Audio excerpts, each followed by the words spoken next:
After the ball show, here is your host, Sam your bro.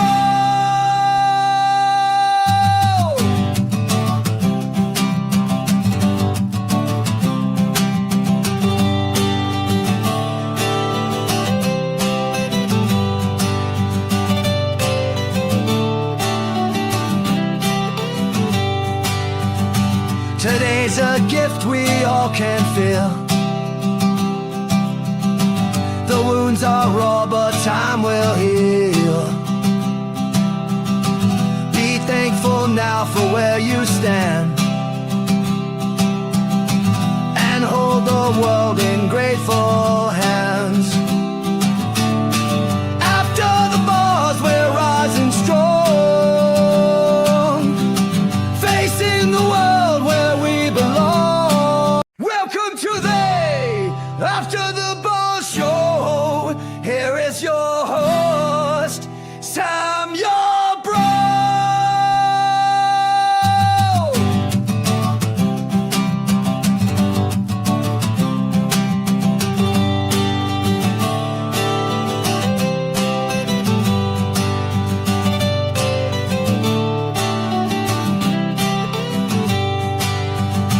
Today's a gift we all can feel. The wounds are raw, but time will heal. Be thankful now for where you stand, and hold the world in grateful hands. After the bars, we're rising strong, facing the world where we belong. Recovery burns a steady flame. I'll start to respond. Good morning to the chaos we ride. So when I get texts, my own ideas,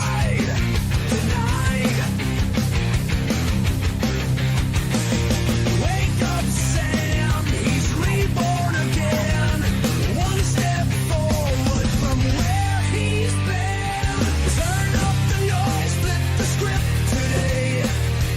Lights on, Sam, we've got dues to pay. A world on fire, but the winds still blow. This is morning mayhem. Welcome to the show.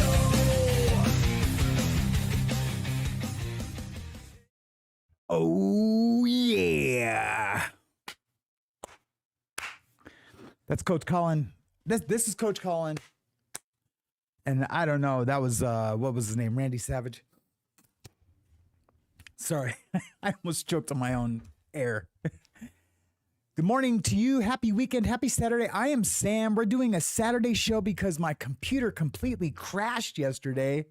I mean, I'm saying like this, like these are all BitLocker codes that I've had to enter a kabillion times trying to get my computer back and running. Now I have another computer, this an editing laptop that I strictly do. Of course I could have moved that over here and it would have been fine, but it would have been a lot of work. I would have had to set up cameras and lighting and saturate all the things, right?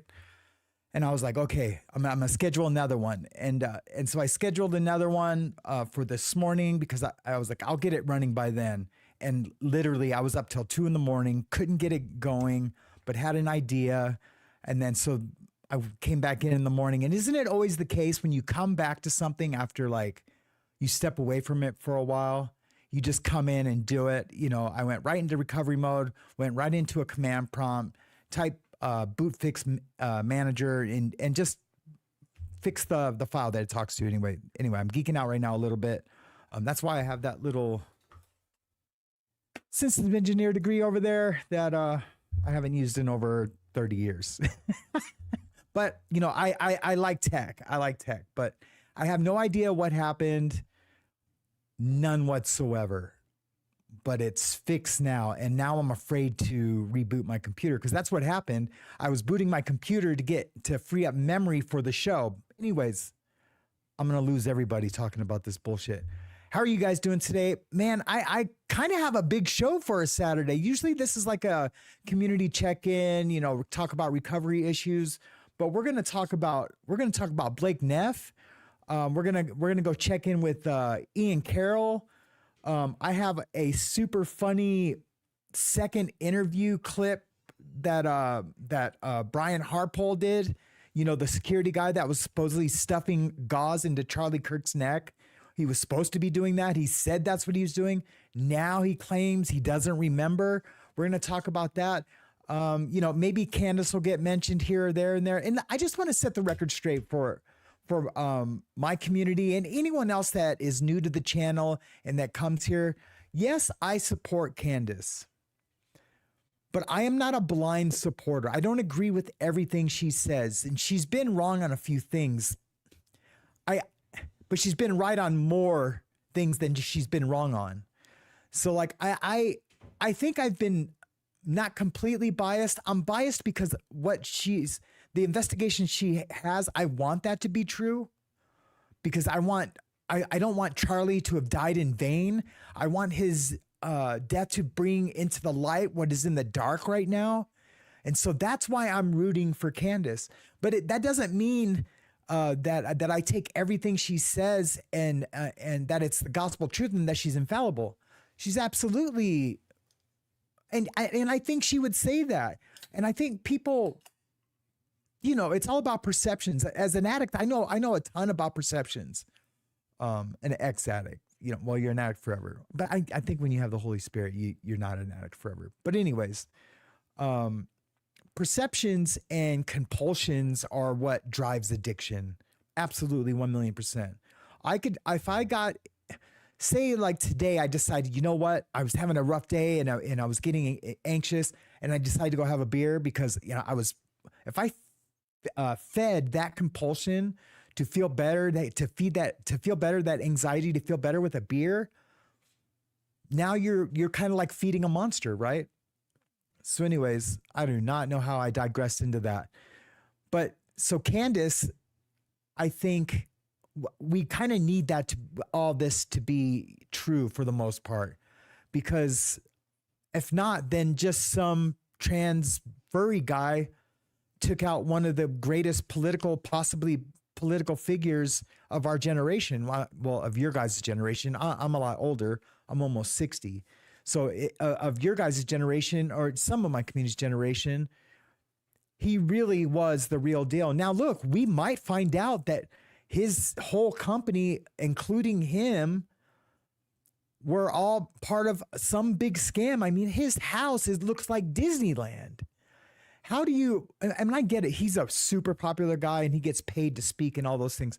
But I mean, his house is like Disneyland. It's uneffing believable.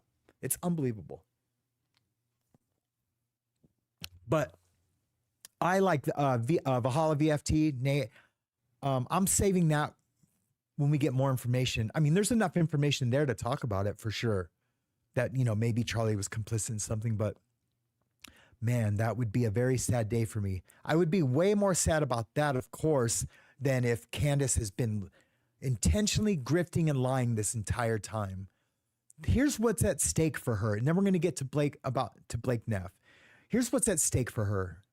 If she's just grifting for a dollar, and this is what everyone's saying, you know, not everyone, but here's what a lot of people are saying. And I get it. Most of them are on the left, but a lot of people, even in our conservative party, and I shouldn't say my party, I'm homeless. I'm a political refugee right now. I have no party. I have what I want. And that's things to be affordable, a good, you know, do I even care about the fiscal balancing of the budget of the government anymore? I don't know. I think that's years down the road, and we got to mold someone into that candidate that we can vote for president. I think a lot of people are thinking that's Nick Fuentes right now. For real, people are thinking it's Nick Fuentes. He's getting a lot of interviews now with some pretty big names. You know, I know Crowder's been crashing out here and there, but you know, you can tell he's dressing a little nicer. He's like I don't want this to be a cop out from what I used to say, but now I'm saying this. I can't wait to do a whole show on that. We are going to just check in with Ian Carroll a little bit and talk about his interview with Crowder. And then, yeah, man, I don't know. It's crazy. There's just so much going on. There's so much going on right now. But back to the Candace thing, and I'm sorry, I am a Sam-splainer. If anyone in the chat can explain to the new people in the chat, it can be endearing at times. Maybe not. Maybe not endearing. But I thought someone just pulled up. What was I saying? Yeah, the Candace thing. If that's all a lie and a grift, then this is the end for her, and I think she's smarter than that. And I think she truly cared about Charlie more than almost anyone. I mean, Eric Kirk couldn't remember her wedding day, right? I know most of the girls I've been with, they remember the day we met, the day that we kind of knew we were falling in love, to the date, the day I proposed, the wedding day. And she's like, she couldn't remember that in an interview. And I'm not bagging on, I've never bagged on Erica Kirk. I'm giving her the respect of a grieving widow, and everyone grieves differently, even if it's in capes and tight leather pants and blue eyeshadow or whatever she's doing. I'm not going to judge her for that. A lot of people will and are, but you just don't know how people grieve. How did I grieve? I went from a systems engineer and working in the movie industry and having this wonderful life. I didn't even know an addict resided in me, and became an international drug trafficker who went to federal prison from grieving the loss of a spouse. So we all grieve differently. A lot of people would say, what the F? For real? Yeah, for real. For real. So we grieve differently, but I'm definitely not going to stick up for her. That's for sure, because there's just too much fishy stuff going on. All right, guys, let's just jump into it. I'm not going to play any more intros or, bumper music or videos or anything. You know what's crazy? We still haven't seen Anti-Monkey Pants in a long time. And I'm going to do a community check-in here in a few minutes, kind of like in the middle. I'm going to check in with you guys, and then we're going to have a discussion at the end, kind of about the stuff that I've been talking about, and then what we're going to be doing during the week, because we are going to have the game shows coming back of Florida, Germany versus Florida. Or what did I used to call it? Florida versus Germany. It's a little game show that I have, and it'll be like a giveaway. Whoever wins will receive either a t-shirt or something else. Yeah, well, it'll be fun. It's basically we will tell a story, and you have to decide if it either came from Germany or if it came from Florida, because that's usually the two places that have the weirdest, craziest things happen. Adam Carolla used to say the macabre, or whatever that word is. He used to say that all the time. I can't remember, but we're gonna bring back that this week. We're gonna probably do one devoted recovery show. It'll be devoted to addiction. Is it a choice or a disease? And I'll show I did a talk on that, and I'm going to show that video. But let's get into it. We're going to start off with Ian Carroll, and this is before we're going to get to the Blake Neff stuff, and then Brian Harpole, and he is a liar. Oh my God, he's a liar. You can tell. Like, look. Do we need proof? In federal prison. Now, I'm an ex-gang member. In federal prison, if someone comes to me and says, "Yeah, that punk's a liar. He's a rat. He's a child molester," I gotta see proof of that, bro. I gotta see proof of that. But if you know in your heart of hearts, like, no, I know this to be true, and you're willing to stand on it, then you stand on it. I'm willing to stand on that it is going to come out. I mean, the proof is already there. I'm not making any like crazy prediction of, like a sightseer. Like, I'm not, or is that whatever they call, like a seer, prediction. I'm not the sleeping prophet. what was his name? Damn it, man. Damn it. What was his name? Come on, guys, help me out. What was that? The sleeping prophet's name. Sleeping prophet. Dun, dun, dun, dun, dun, dun. Gacy. Edgar Gacy, I think. Edgar Gacy. 8 years clean from the clear, man. That's good for you, man. That's a hard one. And that wasn't even my DOC, but that's a hard one. Because you just feel too good. That's how I was introduced to addiction, was with the clear. And I was at such a low in the fetal position, drinking every day, morning, that when I got that, I just didn't go from a level to a high. I went from a super low to so high. So it was such a high jump that, that it was a rush that I chased for 20 years, including, with the opiates. But anyways, let's get to it. And I would love to talk to you more about that, King Yeti. Let's get into it. James Collins Cares, how are you doing today? That is my managing moderator. What he says kind of goes. I have quite a few moderators because the show was growing before the summer ended, but I had to take some time off. But we are definitely going to. I can't read the chat because we will get nowhere with the stuff that I want to cover, because I love talking to you guys, but we are definitely going to do that here. It's not going to be a long show, maybe 45 minutes to an hour. And then we'll do that in the end. So you guys hang out. Guys, could you all please go down and hip thrust and smash that like button for me? We like to do it at the beginning of the show. And it really, really helps the algorithm. Yesterday, it took us from 20 to like 80 people. And that's a Friday. It's a little different. I've had so many notifications go out. People probably ignore it, but just for me, that's all I care about. And if you guys want to leave super chats, there's a QR code on the screen that you can do donations and tip to the channel. That's greatly appreciated too. That's how we survive. And I think once you guys see, I'm going to be providing a lot more value. Maybe it'll be worth, a couple bucks. But anyways, let's go to Ian Carroll. My man, that's my dude right there. Do you know he's 6'7"? Is that nuts? He's 6'7". I spent 5 hours with Valhalla last night trying to fix my computer, and there was a lot of cool conversations on that.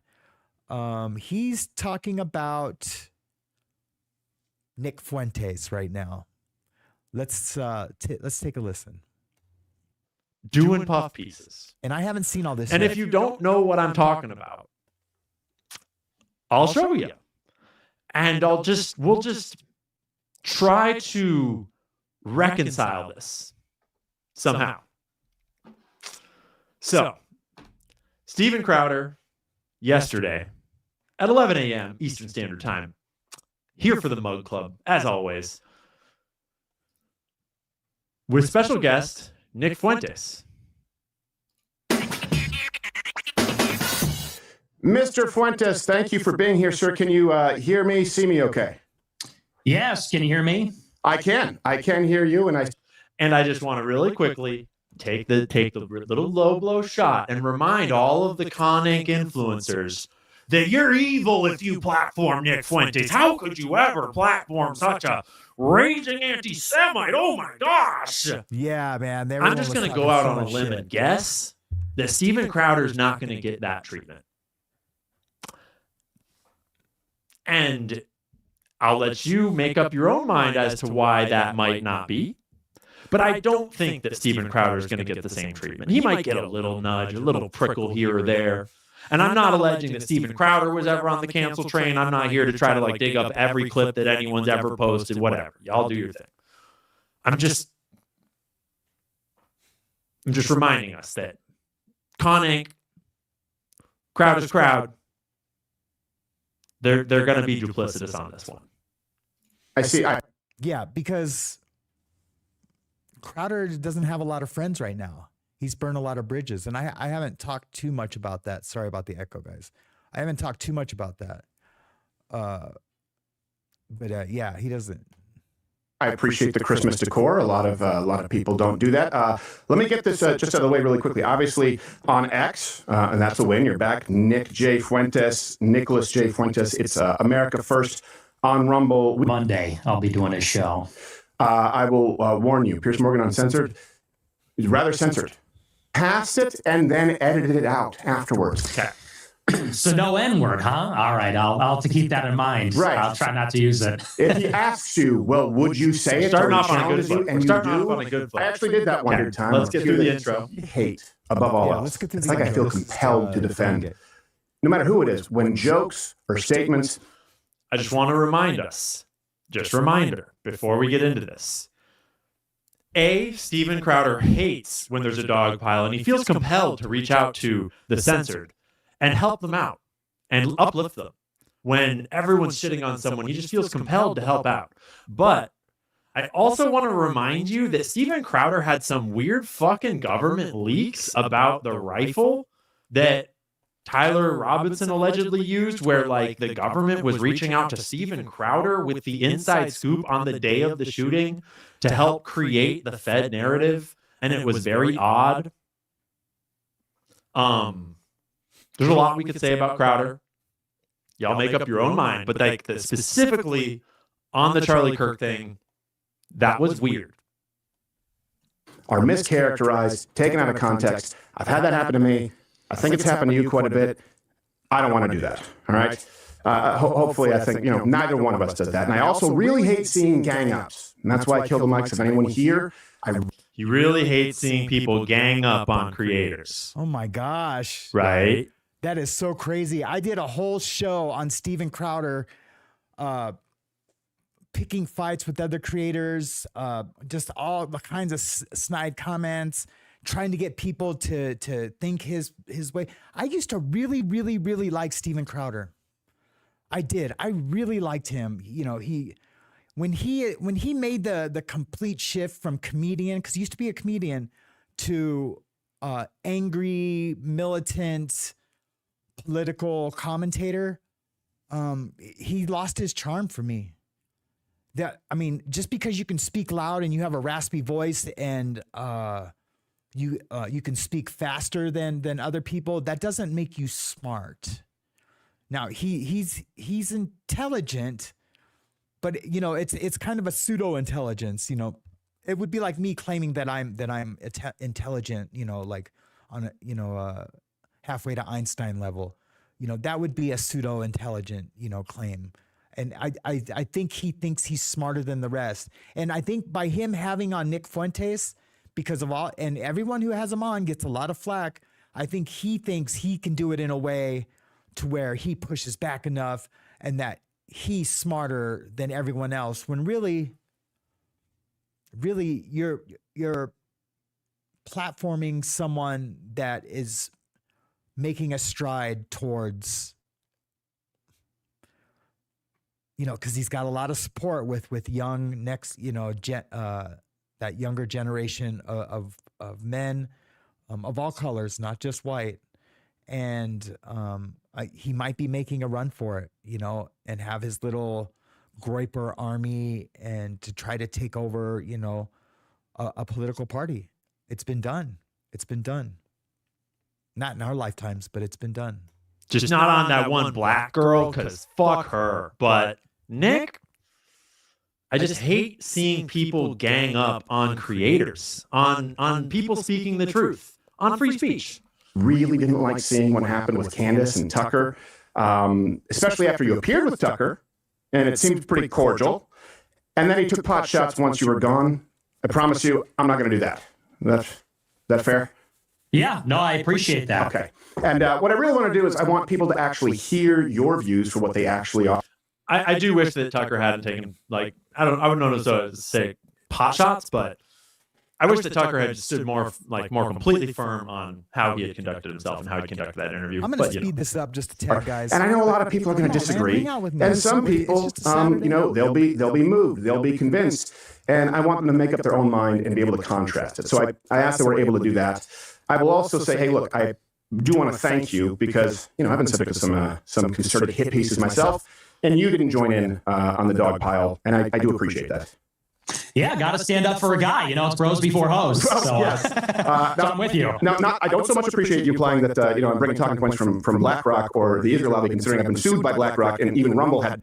See, that's why Nick Fuentes likes Crowder, because he's very oppositional. Like, look, if that's your idea of political discourse, and like Nick Fuentes is intelligent, is very smart, but if that's why I think, this is a soft push for a violent takeover, for an aggressive violent takeover. We're talking years down the road. Nick Fuentes still got a long way to go. But he's got an army behind him, and I don't mean physical army with weapons and like a militia, like up here in Montana. I'm talking about like just a ton of men that know social media, that can be wherever he needs them to be to troll and do all the things. It's just a lot, and that's where it's headed. But anyway, to fight back. So I think let's just make sure we take each other's opinions at face value. I don't think that you're paid for it to say anything that you're saying, and I can tell you definitively that I've never taken a dime from an outside entity. This is a weird sentence. I can assure you that I've never taken a dime from an outside entity, or I think he says a foreign government. Define an outside entity, Crowder? I mean, like you're allowed to take advertisers, but I think I get what he's trying to say. Foreign interest. Yeah, I believe you. Sounds good to me. Okay. All right. Also, I want to make sure that the issues were not mischaracterized. A lot of people watching. This is the last kind of ground rule. I want to kind of address each issue point by point. I'm going to avoid point stacking, or just go rapid fire, because it's. Pay attention to Crowder's wording here at the start. Okay, just look for the wording right. People will use that, take it out of context. People go, and Nick wiggled out of this, and they do that with me. I want no one to mischaracterize anything. So with that said, I have a couple of rapid fires, but I think you're going to like them, okay? Okay, yes. But they're going to be softballs. I'm here to help. Which is like, okay, bro, what cool. He's like, because they're going to be softballs. What are we doing with Steve Crowder? Okay. Sure. These are layups, and I mean rapid fire, and then I want to give you the floor. Nick, I think there's some misconceptions of you. I've heard this said. Can you clear the air? Nick Fuentes, do you hate all Jews, sir? No, I don't. Okay. Do you consider yourself an anti-Semite, a noted anti-Semite? No. Okay.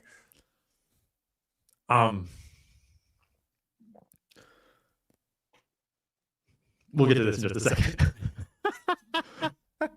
Clears that up. Do you believe that white people are superior to all other races on the planet? No. Okay. Do you want to eradicate all non-whites from the United States? No. Okay. Well, Barry Weiss will be very happy to hear that. No doubt she's watching. And then, because this happens a lot, right? It's you're a Fed. Tucker did this with you. Fed. Nick Fuentes, are you in fact a Fed? No. Definitely. Okay. I'm going to get through these rapid fire really quickly. They're actually there's not much.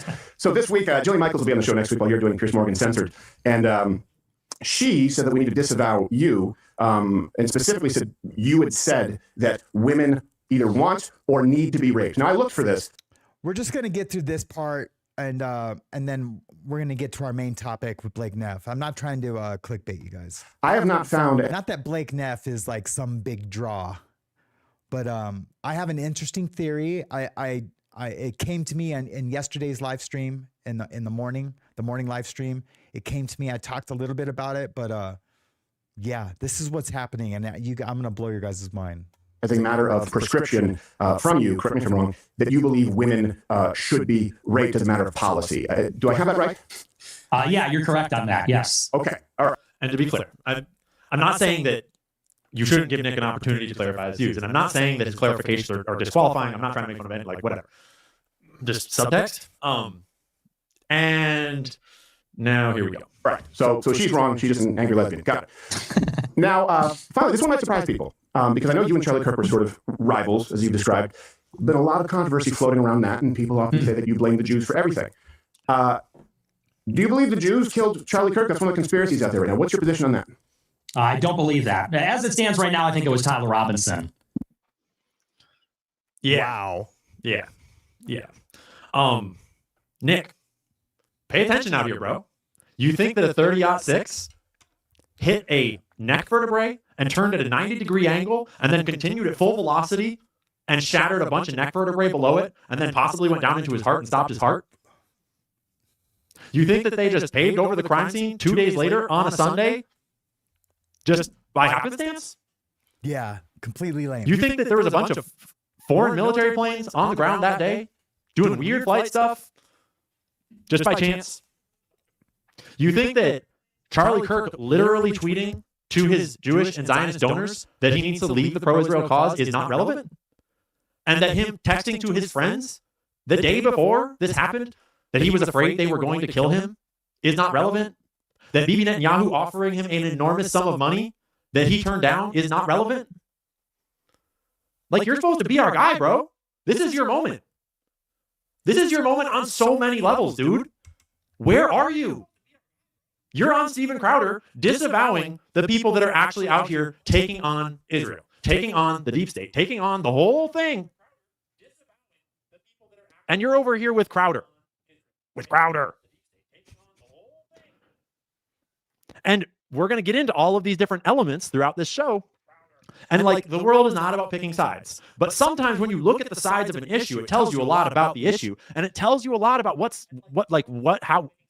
If you are thinking about a thing in a way that makes you arrive at the same conclusion as Tim Pool and as Steven Crowder and as Rabbi Shmuley and as all these other people, and to be clear, I'm not saying that Nick is the same as Rabbi Shmuley, and I'm just saying, how are you winding up at the conclusion of these guys?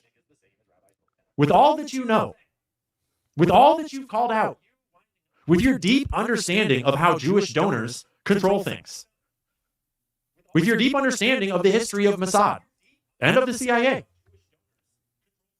you don't even think there's a possibility? Not even a chance.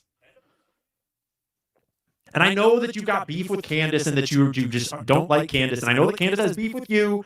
And it's like, I know it's a lot for her to be doing really well right now on her podcast, despite all the hardship that is involved in that. But like, that is not why, like, that's not a reason. That's not what's going on here. Like, what is going on here, bro? And I also understand, I get it, that there is a perfectly good reason why, when this first happened, Nick might have been reticent to come out with any kind of theories because the Groypers were about to be target number one. Okay? But in fact, it was actually Candace and everyone. Yeah, that's something. Yeah, the Groypers were target number one, and Nick didn't come out with a theory. And I really think, I'm sorry, I had to make sure I didn't have any echoes, guys. Sorry, I was a little distracted there for a second. Yeah, he just doesn't, I mean, it's simple. He just doesn't like Candace. And now he's banking. And I mean, it's not a huge loss if he's wrong. He can just be like, oh yeah, well, Candace was right. You know, it's just like almost any of us. We're not taking like Candace's theory to the bank. We're watching it. And when I say we, I just mean anyone who's involved in, you know, me as a YouTuber and you guys as viewers. We're just, we want to know the truth. And if it's wrong, then it's wrong. There's something there because so many people are lying. And you know, what on the 15th, do you think TPUSA is going to come out and say, all right, yeah, like these Egyptian planes? No, see, look, this is Joe Schmo. He just happens to have a vacation house in Orem, Utah, and he just, you know, but he also works in Egypt, and he just comes back. Do you think they're going to have like concrete evidence like that to prove everything that she's saying is a lie? Or that they're going to be like, no, these guys in maroon shirts, no, look, it's a chess league. And they just, and they also do, you know, cross fitness. Do you think would you think TPUSA is just going to come out with all this proof and like, look, Candace is a big fat grifting liar? No, that's not going to happen. What's going to happen, because they're not letting her be there virtually, and I get it. You know, she said anytime, any place, anywhere, you know, let's do it. But she didn't say anytime, anywhere, any place, anywhere, let's do it. And I'll make sure I'm there in person. She doesn't have to be there in person. At this day and age, especially post-COVID, nobody has to be anywhere in person to have an authentic conversation. And Blake Neff's punk ass wants to say like, oh, no, it wasn't even Blake. It was Andrew Covert's punk ass.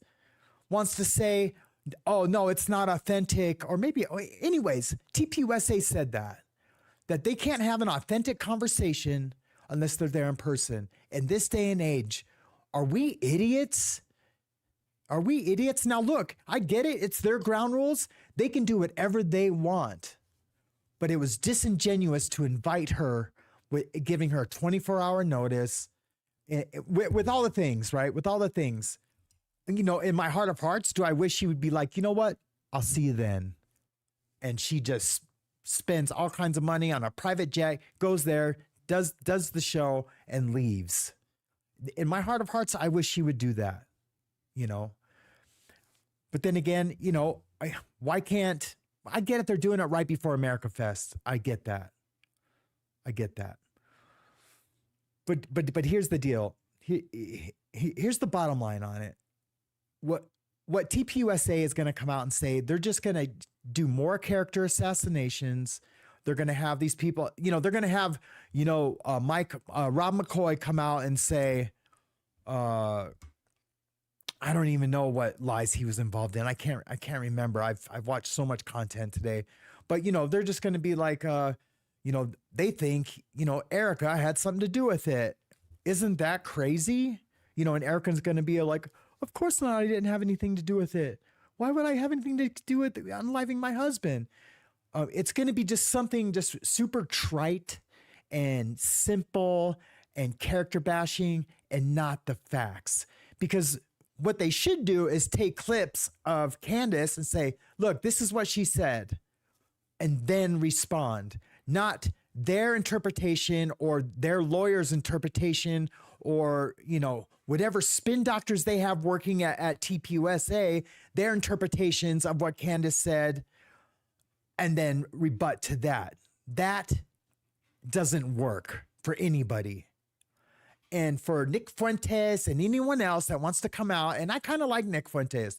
I don't like that the racist things he says. Look, he does the same thing Charlie did.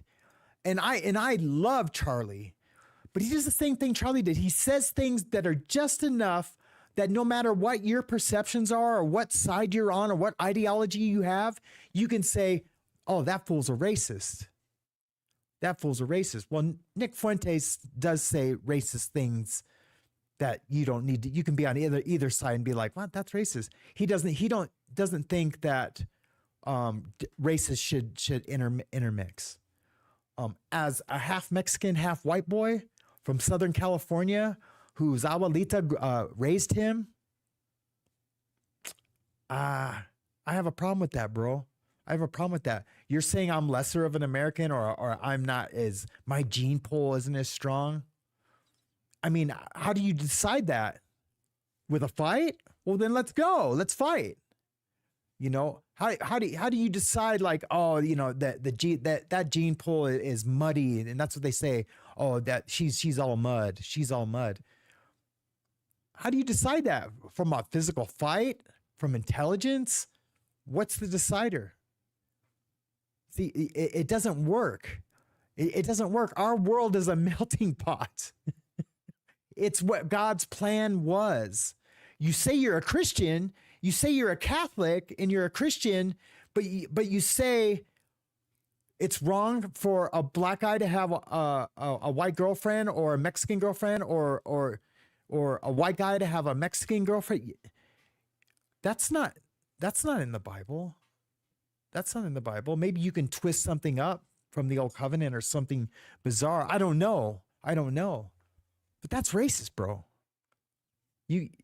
Charlie never said anything close to that. What Charlie would do, he would make everyone think and then say, like, oh, you know, if there's a black pilot flying the plane, you know, I get a little worried that he might be a DEI hire and he wasn't as qualified to fly the plane. I mean, even just me saying it like that, it feels racist. You know what I mean? It has that racist, like, air about it. But if you intellectualize it and look, there's a ton of African-American conservative commentators out there, and they love Charlie and they knew exactly what he was saying. You know, I don't know. It's all nuts. But I think it's amazing. I think just for entertainment purposes, we're going to keep our eye on Nick Fuentes. Want my eye on you, Nick Fuentes. And he's half Mexican and half white. Half Jewish and half Mexican. He says Hispanic, a lot of people like to do that because, Mexicans have such a bad rap. Illegal aliens have such a bad rap in our country with the paisas, the illegals that come over. So a lot of people that are Chicanos, and mixed, they like to say, oh, I'm Hispanic. They might even say Spanish, I'm proud to be a Mexican man. My grandmother was the most amazing person in the entire universe. I was going to say world, but heaven is the universe.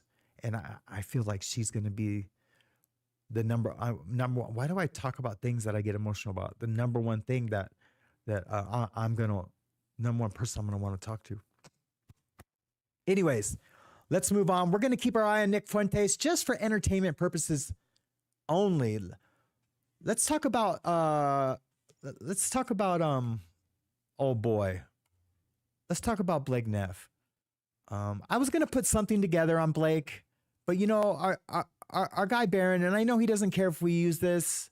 We'll give him all the credit in the world in the description. And, I always suggest if you haven't seen Baron Coleman's content, get over there, hop a ride on the rocket before it just gets too far. But that old saying, it's better to burn. Wait, what's it? When a flame burns too fast, it burns out quick. I don't know. And I don't even know if that relates to me. I don't know. A song came in my head. All right, guys. So let's watch. He's a lunatic. Let's watch Baron. Well, let's find out if that's true. Were you next to him the whole time? Or have you told this story before and left the whole quivering lip out of it? This was the day after the shooting, before they knew Mikey needed an alibi. What was it like? Did you sense that something was off before the gunshot rang out? Kind of paint the picture for us. I don't want to lead too much into it, but after it happened, I talked to some other members of the team, and several of us did say we experienced some sort of unsettling feeling. I think for me, it was that it was in this amphitheater, which really emphasized like the size of the crowd, but also it emphasized, the buildings in the background.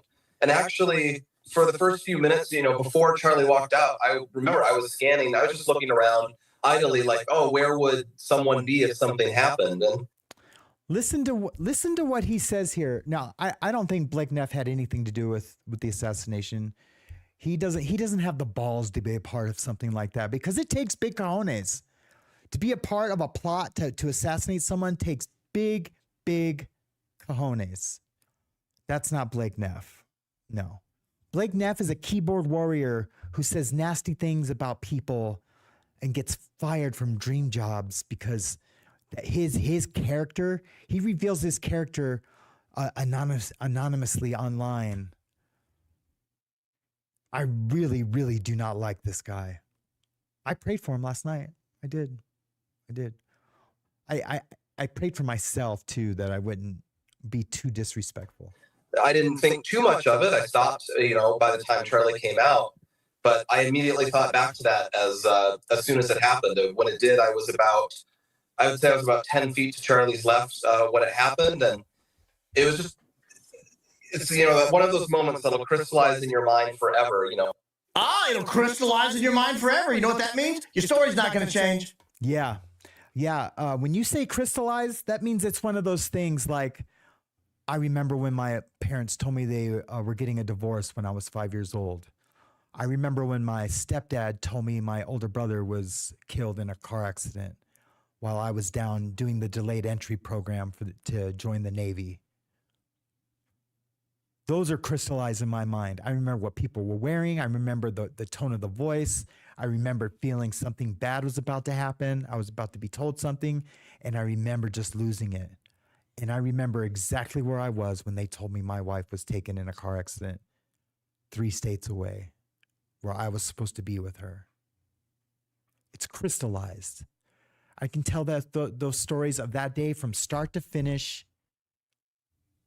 the same way for the next 40 years. Well, if I live that long, I'm 60 now. I'm almost 60. I don't know why I say I'm 56. I guess that's not almost 60. But you know what I mean? If you say crystallize, boy, oh boy, that's a bold statement. And it better be crystallized. That's what that means. That's literally what that means. Crystals don't change their shape. Crystals don't change their shape. It's one of those moments that'll crystallize in your mind forever. Therefore, Jack, everything I'm about to tell you is what happened. And my story will never change.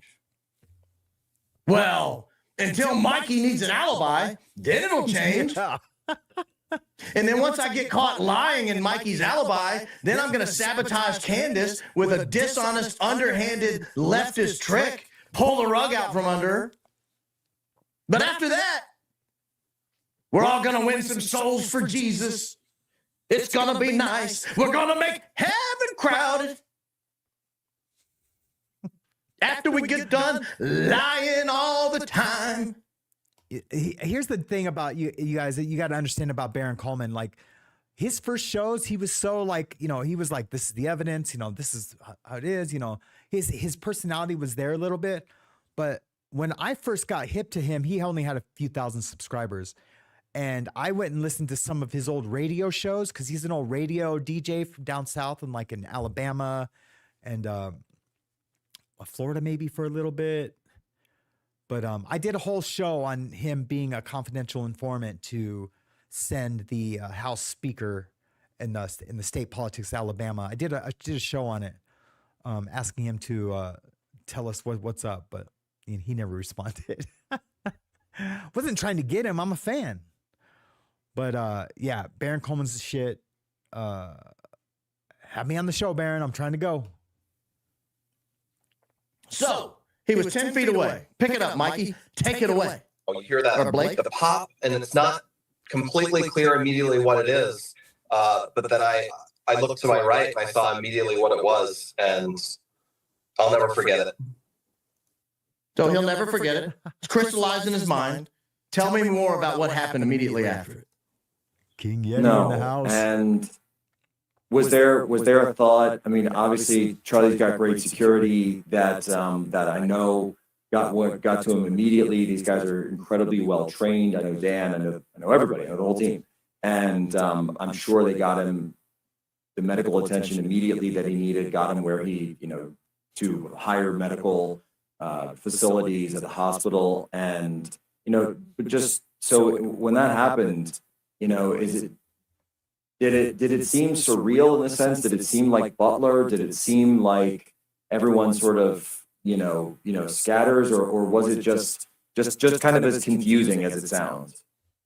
It was definitely confusing, but it was also, it was, how to describe it? It was clear what had happened. There was only one shot.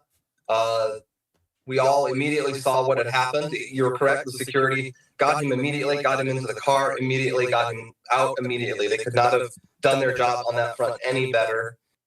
All right, he's about to tell us what he did. Now, remember, in the clip we just watched a few minutes ago, we had a quivering lip. He was stopping and pausing and looking at Mikey. They were making phone calls together. Take it away, Blake. And then at that point, it was, what do we do? And I know on my end, I think the first thing I did was I sent a message to, I opened Telegram and I went to our turning point thing and I said, lockdown turning point. I imagined they'd already seen it too, but I just said, lockdown, something happened, do it right ASAP. Well, that's a new fact. That's a new fact. That's absolutely a new fact. He's never once mentioned that. And he's been questioned on the timeline of exactly what happened. And that is not even close to anything. Now, I get it. We can give him a pass and say like, okay, I didn't remember, doing that, in the second time I told the story. But this moment is crystallized in your mind, right? And when you tell the story later, you're like, I remember it like this. I ran and he ran. He got the hell out of there and called my mom. That was it. And then Mikey did this and did that. But anyways, Barron explains it a little bit better. Let's listen to Barron for a second. And then look, guys, we're gonna have a conversation about all this. If you guys want to talk about Candace, that's cool. I don't mind getting off topic. You see, I do it all the time. I digress into a digress into a digress. And then I want to just show you guys, please. I want to show you guys this clip from Brian Harpole. Remember, we covered him when he did the Sean Ryan interview. I want you to see, and you guys tell me, is he telling the truth? All right, let's finish the Blake Neff stuff. Left that fact out of your shoot retelling of it when you're rehabbing Mikey. Well, that's a new fact. So you didn't, as you told us in the previous clip, you didn't turn and immediately run. I mean, I have video of you, Blake, at Blake neck speed. I mean, cooking out of there. You remember when you hit that old gal with the jab step behind the stage? I have the video. Do you need me to play it? When did you send this thing? Because you were saying, oh, no. Here's the moment I called my mom. Well, if you're pulling out your phone, I got to pull out my phone. I have Telegram. I'm going to open it. I pull out my phone. I got to open the Telegram app. There we go. Open in Telegram. It's okay. Now it's queued up. Now I got to get the thread open. Let's do this thread. You guys can't see this thread, can you? I don't need to get outed. Not that kind of outed. Not TPUSA outed. I'm talking about like as a radical right winger. All right, now I got to type it in here.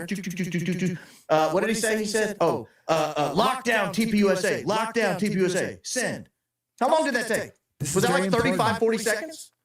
When were you seeing Mikey? When were you turning and seeing Mikey? When was the lip quivering, Blake? Do tell. And then, I'll be honest, I called my mom because I didn't know. Now wait a darn tootin' minute, young Blake. Where is the quivering lip? Where is the, he called Erica, I called my mom after he called, at the same time he called Erica. When did all this happen? Where is young Mikey? You were his alibi witness. You were the one that cleared his name. When Sam Parker put on Facebook, based Sam Parker, when based Sam Parker put on Facebook, or put on X rather, the video of Mikey looking horrifically suspicious, walking away like this. No. They hollow Blake Neff out. Gaslight Blake. Get Blake a light. Hey, Blake a light anyone. Roll him out. He'll make up any story.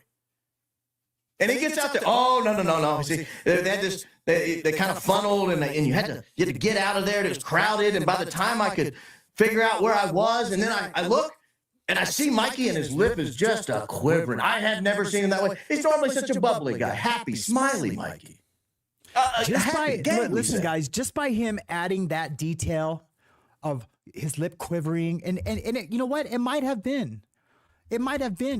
I mean, look, his lip would be quivering if he just seen his best friend get assassinated, or I don't even know if they're best friends. It doesn't sound like it now, but like, look, like he's usually bubbly, his lips quivering. His lip could be quivering because he just took part in helping his boss get assassinated, or his lip could be quivering because he's super sad. You don't know that, but that means nothing. That means nothing because he's a little bee. Do you know what I mean? Not because he's crying for his friend. I cry all the time. I cry on here. It doesn't make me a bee. But if he took part and if he was complicit and knew anything, even a little bit, that it was going to happen, maybe someone convinced him of, like this is for the better for the world. Hold on, I'll be right back. Again, Flintstone's gay, where he's having a gay old time all the time. Where was Mikey in this telling? Where was the quivering lip? It's crystallized in your mind, Blake. You just told me that. It's crystallized in your mind. I think the first thing I did was I sent a message to I opened Telegram and I went to our Turning Point thing and I said lockdown Turning Point. I imagine they'd already seen it too, but I just said lock it down. Something happened, do it right ASAP. And then I'll be honest, I called my mom because I didn't know if there would be anyone else out there, if anything else would happen. So I just called my mom and said immediately, I can't say more, but Mom, Charlie got shot. I love you. I have to go. And then from there, I met up with some other members of the team. We got to the hospital within, I'd say, about 25 minutes or so. You're just going to breeze past the quivering lip? From there, we met up with other members of the team. From there, we got straight to the hospital. Where's the quivering lip? Where's the I gotta call Erica? Where's the I gotta call my dad, the pastor, Robbie McCoy? Where is he? Where's Robbie in this moment? Blake, buddy. I've never been more disappointed in a human being than I am in Blake Neff. Piece of pizza delivered. Blake Neff was unceremoniously fired from Fox News and the Tucker Carlson show for horrifically racist and sexist statements. He gets a rehab assignment at TPUSA. Why? Well, you're seeing it. You're seeing the answer. I talked in the last episode about maybe how some people get a little compromised and they're overpaid and because of that, you can make them do or say anything, legal or illegal. Well, you're seeing it play out in real time. There's nobody that owes TPUSA more than Blake. Blake was on the down and outs. His Google resume was so bad, he was never going to get another job. Never. And then Charlie hired him. And now we know maybe why someone in TPUSA wanted him there. He's so compromised. His Google resume is so bad, we can get him to say anything. Anything. But tell him, hey, Blake, go on air and tell him Mikey's lip was quivering. And that's what I said. I said that's my whole point of this show today, is that he is their do boy. Like he's going to be surrounded by these lawyers, Erica Kirk. Everyone's going to be like going, you need to go out there and be the front on this, Blake. It's you. It's all you. They've made up this funky ass story where Frank Turek has said like, Charlie Kirk said that Blake is his secret weapon. He's the smartest guy working at TPUSA. What? The smartest guy he knows. Charlie knows some pretty smart people. He knows some pretty. To say Blake Neff, that dude, is the smartest guy. His secret weapon. Yeah, it's a secret weapon because it's his. What do we call them in federal prison? The crash test dummy. He's their crash test dummy. I think I think it's pretty cool that Baron and I came to that same conclusion independently. They're gonna buy it. They're gonna love it. Oh man, Timcast is gonna eat it up. I'm telling Quiver and Lip. Are you kidding me? They're gonna love it. Don't get me started on Timcast. Oh man. The guys at Paramount, they're going to get a kick out of that quivering lip. Oh, man. I'm telling you what. Jack Posobiec. I know you told Jack that there was no quivering lip. You didn't mention Mikey. But my goodness, is Jack going to like the quivering lip when he goes on his daily 9-tweet episode every single day saying Tyler Robinson did this all by himself. He's going to love it. Guys, they're just going to eat it up. The quivering lip? Are you kidding me? And you know Blake's looking across the table like, guys, no one's going to buy the quivering lip. Blake, tell him Mikey's happy. Yeah, that's what I said. Tell him he's a happy guy right before you say he has a quivering lip.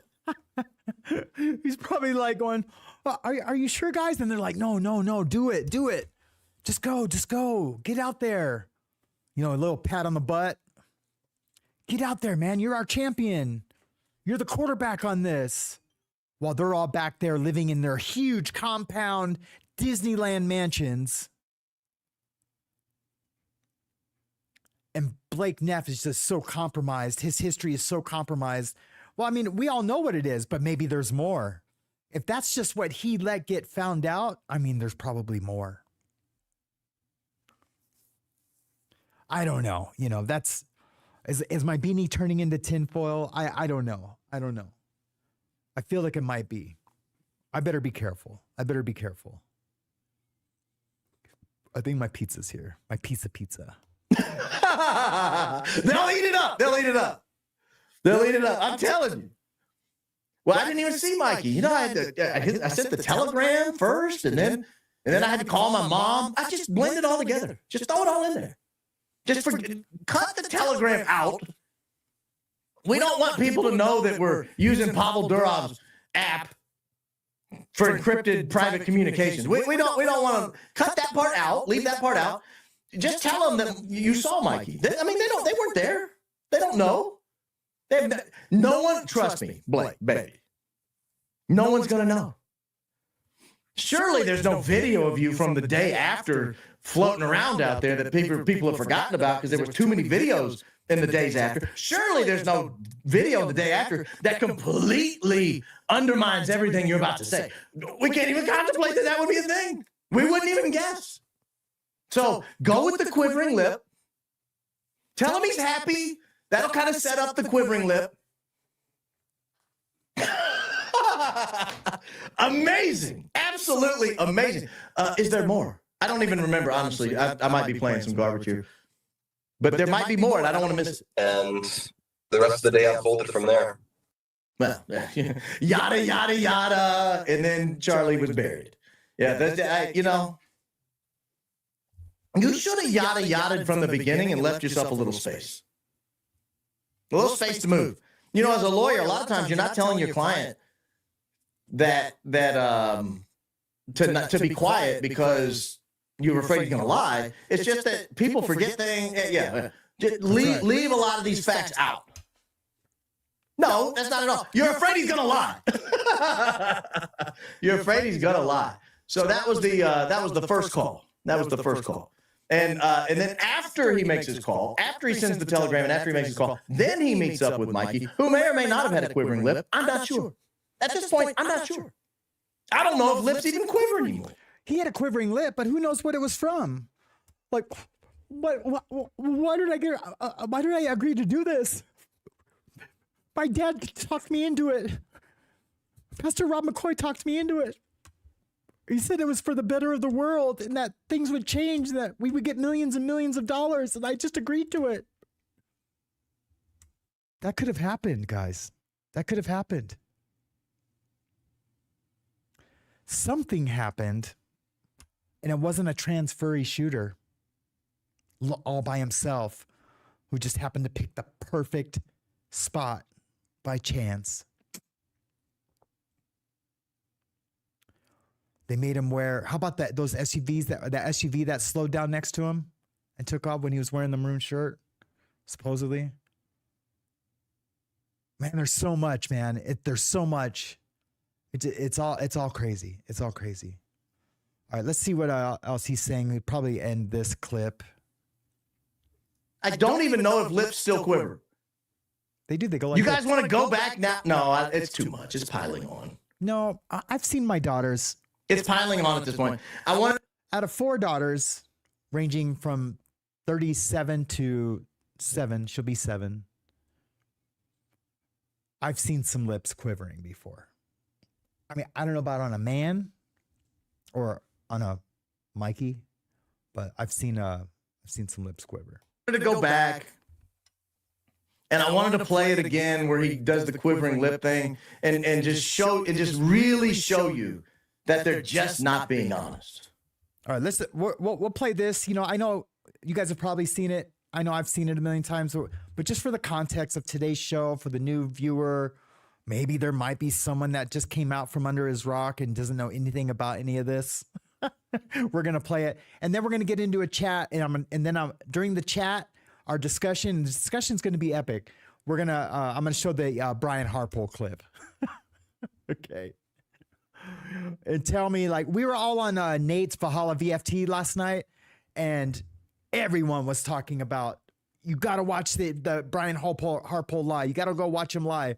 And Nate was like, damn, I haven't seen it. So while I was watching his show and fixing my computer, I went over there and watched that. And as soon as he asked the question, he looks down, he's lying. You can just tell he gets nervous and sweat. To me, it looked, or maybe I'm looking at him right now. Maybe he was just sweaty from the beginning. I don't know, but it's crazy. It's crazy. So yeah, we're gonna not to be redundant, but we're gonna watch this. Come on, Baron. This play is the it. quality of people we're dealing with over there. This is the quality of people we're dealing with. These are the people calling us dishonest because we're asking questions about things that don't make sense. Like, oh, how convenient that as soon as at the very second a video surfaces showing Mikey running for the hills in what appears to be on a telephone call within 0.8 of 1 second. It's amazing that at that moment you guys decide to come out with this whole ordeal and whole story bailing Mikey out. When all they had to do was do what? To bail Mikey out. What all they had to do? Show your call log. And I get it. That can be fake, especially if you got millions of dollars. They can fake all that. I get it. Would that even mean anything? I could fake it from here. With just the equipment I have, I could fake a call log. I could show it on my phone like it was my call log easily.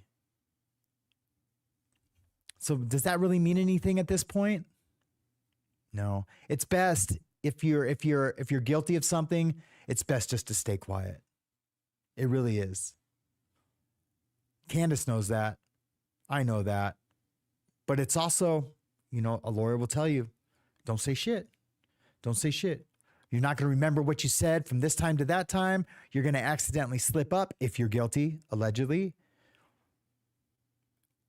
Or you're going to give the prosecutor too much idea of what your defense strategy might be. It just might happen. It's absolutely remarkable. No, it's criminal. It's criminal. It's sinful. And it's dishonest. It's dishonest. And the problem is, you guys are not you guys, not this audience. No, you guys are not buying any of it. I can assure you. But those other people are buying it. Those other people are buying it. You know how I know? Watch this. Watch this. I retweeted a couple of these, or I commented back at a couple of these. This is good stuff. This is good stuff. So I just need to go to my profile here. Yeah, here we go. Baron, I'll give you all the credit in the world. We're stripping your content today. This is I've an done documentaries example on Baron, of how this is being treated. This is the answer they wanted. This is what they were going for. I wish we could see it. Let's see. Okay. Now you see why TPUSA pulled the stunt of demanding her presence via a midnight tweet without consulting her as to time and date. Graham's tweet and others like it are what they were looking to accomplish. This is exactly why they pulled that stunt. Graham Allen, Brinky, real Candace O just backed out of the in-person debate presented by TPUSA. Shocking. Guys, we can read. Like, I can read the English language.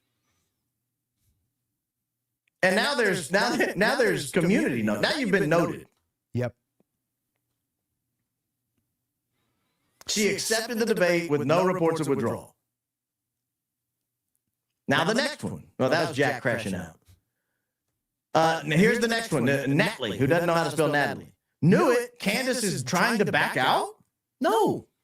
She would be replicating the folly she exhibited with the L. Reeves on the CNN interview, but on a gargantuan scale. She could never go live in person and clear her libel.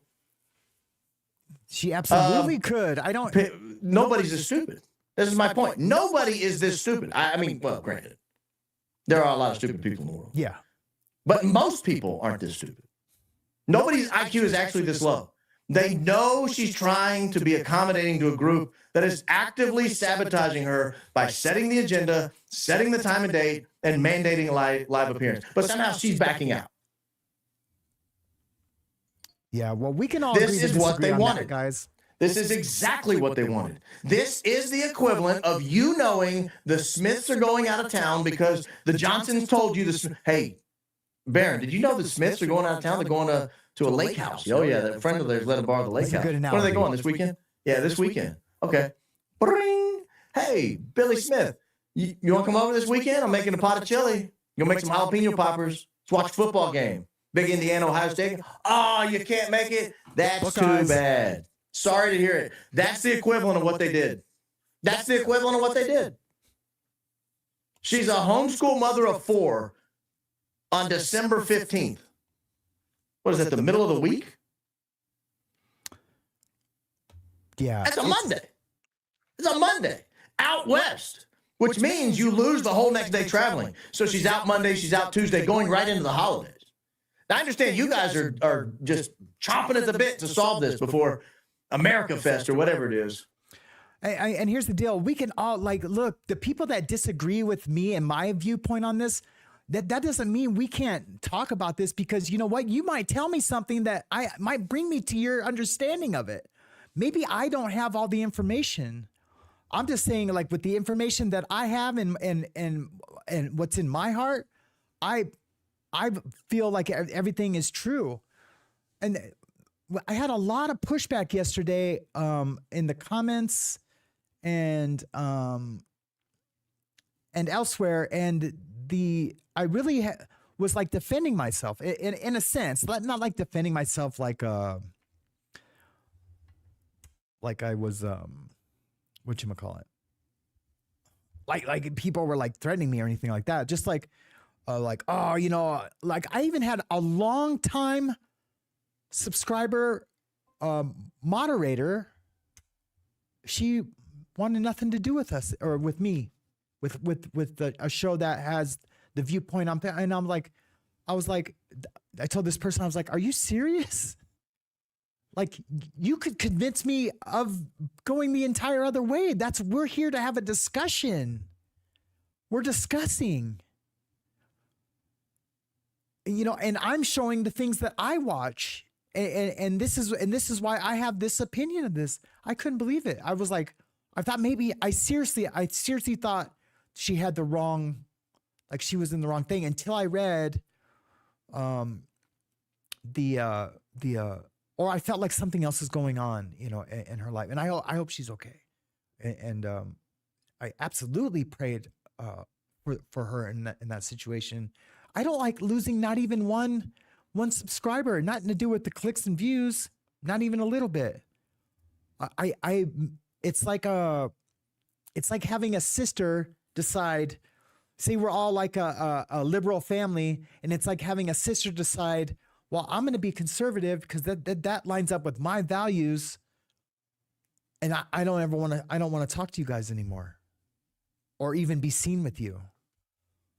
So I'm hoping that's not what she meant, but that's what it felt like to me. And I was like, no, we're having a discussion about this. There's a lot of division, and that's what, and other commentators are able to take that. People who despise Candace or jealous of her success, or maybe they just truly just are mad that the division is there and she's creating some of it.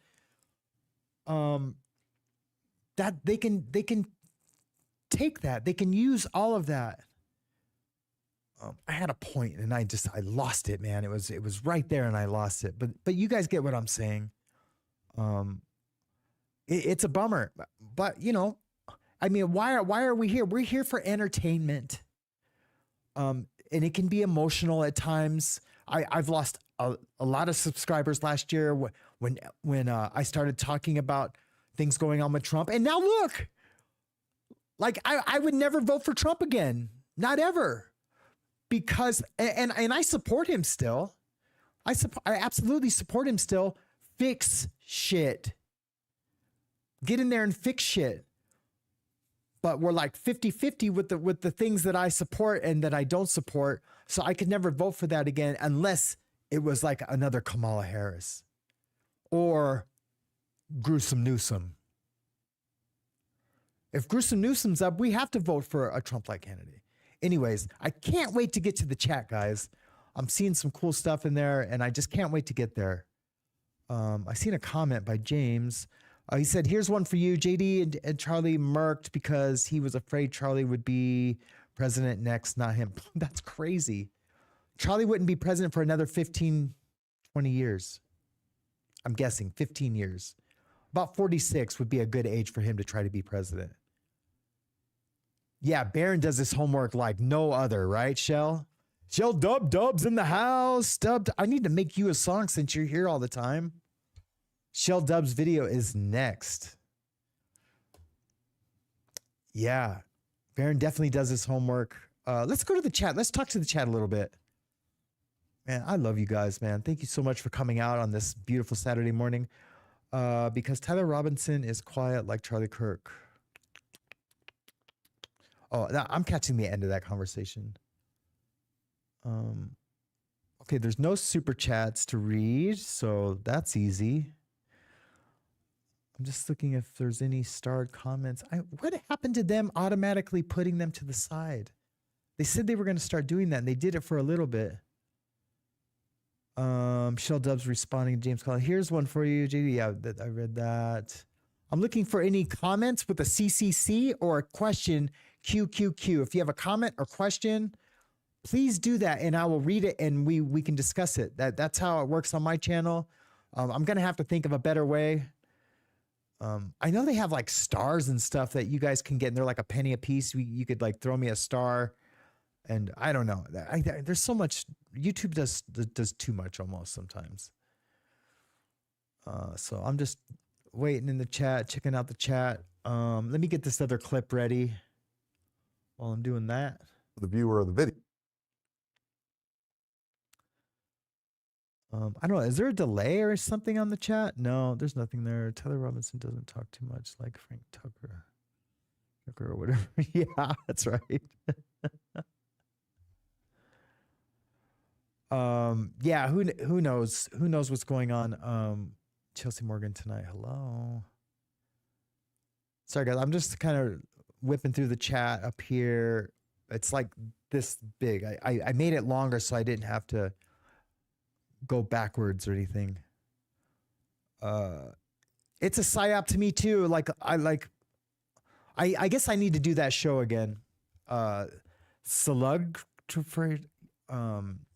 I'm guessing that's a sock account for you or for somebody.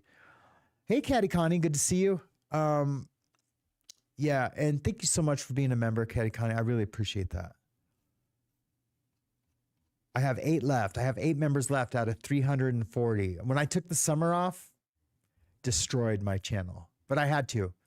I would not be here right now with this clear mind and able to have a show with you guys anymore. Yeah, it's a psyop to me too, brother or sister, or it absolutely is, and we can talk more about that sometime.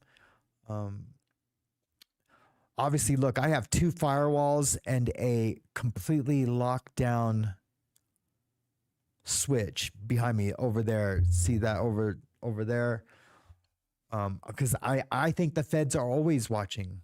They're always watching. When you have a history like mine, and you live in a town where there's so many task force watching so much crime, and it's a small enough town that like even if I pick someone up to go to an AA meeting, and they say like their brother or roommate is dealing, drugs, then yeah, they're absolutely going to attach themselves to me because I'm picking up someone for an AA meeting. And then they run my plate, and then they see, oh my God, this dude was an international drug trafficker and did a ton of time, and he's got, he's was in a gang, and he did all this stuff. They don't show the part where I was a loving husband for 30 years and a systems engineer for Microsoft. That's not part of your record. What's a part of your record is all the bad things. It doesn't show that like, oh, all that happened after his wife was unalived. That's not in your thing. So the feds, they attach themselves to me all the time. And I kind of know where I pick them up and where I don't pick them up. But that's why I have to have firewalls, because they're always like just checking shit out. It's weird. And look, it's not paranoia. Like, I'm not a super controversial YouTuber. My podcasts don't talk about anything controversial. It's just my history is why it is what it is. So, let's see. What was I talking about before that? Okay, let's watch it. Oh yeah, it was the PSYOP comment. Remember, guys, question, comments. You guys are really slow on the chat today. I really need to get these numbers up. we need to get this chat like just moving just a little faster. And I'm not condemning you guys. Like, I love you guys. I'm grateful you guys are here today. Last week was awesome. We went from the first show, I think it was like 10 to 15. Second show was 10 to 15. Then the third show, it picked up again, like 50 to 60. And then there was almost 100 at one point on Friday. And I just came to check in and check out. So I did a little bit longer show. Anyways, stop talking. Stop talking.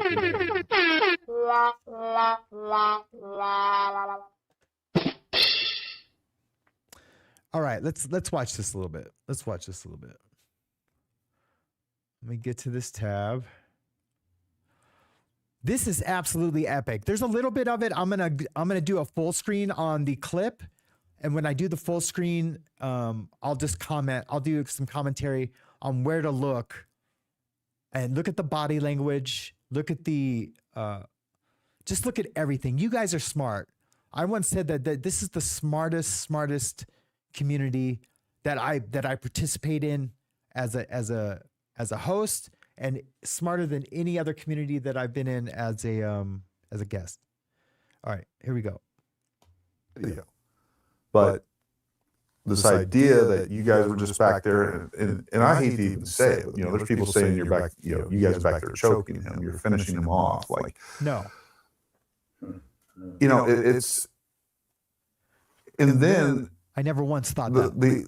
That becomes, the crazy part of that is that becomes a predominant voice, and there's not a single adult in the room, or very few out there saying, that's disgusting to even suggest with no evidence or in the void of information. Now, I speculated on the other side, hey, you know what? This is what wound packing looks like. This is what I think they're doing. Now, one of the things I do think I overestimated a little bit was I was kind of going through a slowed down video. You guys, from what I can see, were probably back there about 20 seconds. 15. After he fell to the ground. As much as you can or you feel comfortable with, tell us exactly what did happen. Yeah, I mean, it's from the get-go, my responsibility, I was to the right of Charlie, just to the right of Dan, so we got Dan and then Charlie. And I'm out looking at my responsibility. We've got a lot of people filling in. I'm also what we call command control position, so you can see all the other positions. And so you can like, hey, look what's going here. Hey, move to this. Hey, check this guy right here. So we're calling that kind of stuff out. And I get it. Look, let's just say he's telling the truth. And I get what could explain some of his mannerisms and what he's saying could be strictly due to nerves, because look, he did the Sean Ryan interview, right? And then he went right out and did some other little 2-minute, like, or not 2-minute, but like 10-minute little thing. And then he said, okay, I'm going to go on Tactical. Tactical probably said, look, I support you. I believe you. Come on my show. And we're gonna set the record straight from all these haters from the Sean Ryan interview. So he's nervous. He's got to be nervous just to tell the story at all. So we have to allow for that. We have to allow for some of that nervousness to be a part of what's going on. But just tell the truth, right? If you're telling the truth, you should be okay. But I get it. He's nervous. He doesn't want to move his hands. He doesn't want to look. But let's watch it. This is completely crazy to me. Completely crazy. And look, I've been kind. I've been kind to TPUSA. I haven't struck back. Like, this is the ugliest I've ever been. Probably. Well, maybe one other show. Let's watch it. And then you hear the shot, and there's a direct attribution, like, and it's kind of, if you've been around it, you've heard it before. I heard the shot, and then you also heard the bullet hit.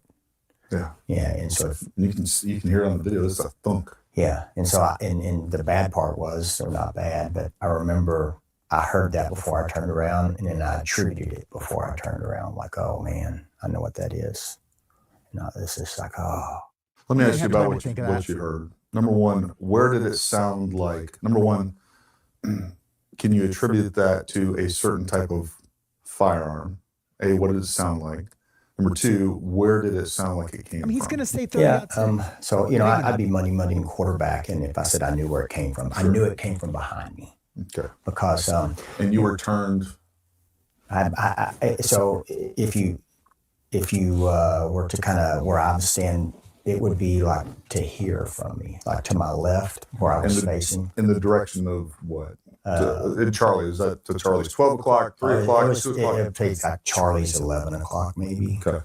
And then, and so I was faced back this way. So I hear it and I have an attribution. So I turned and I can see Dan right into the ground, right?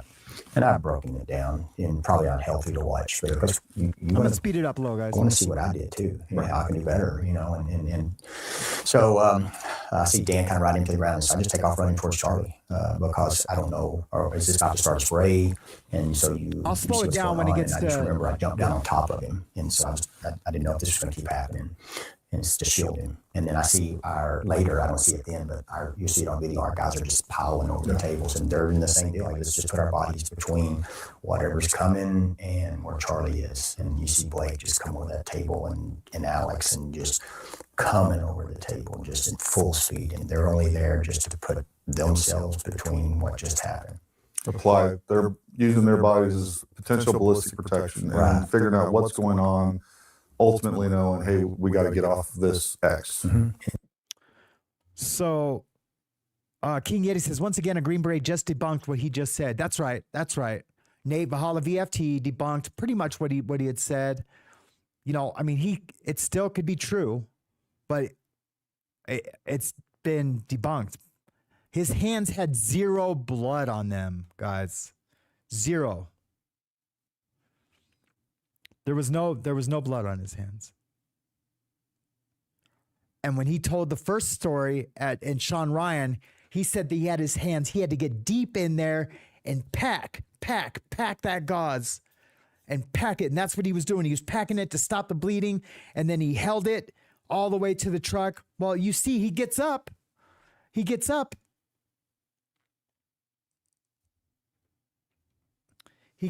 and with his bag, and there's no blood on his hands, and they walk, and then he it's weird, it just it happens fast.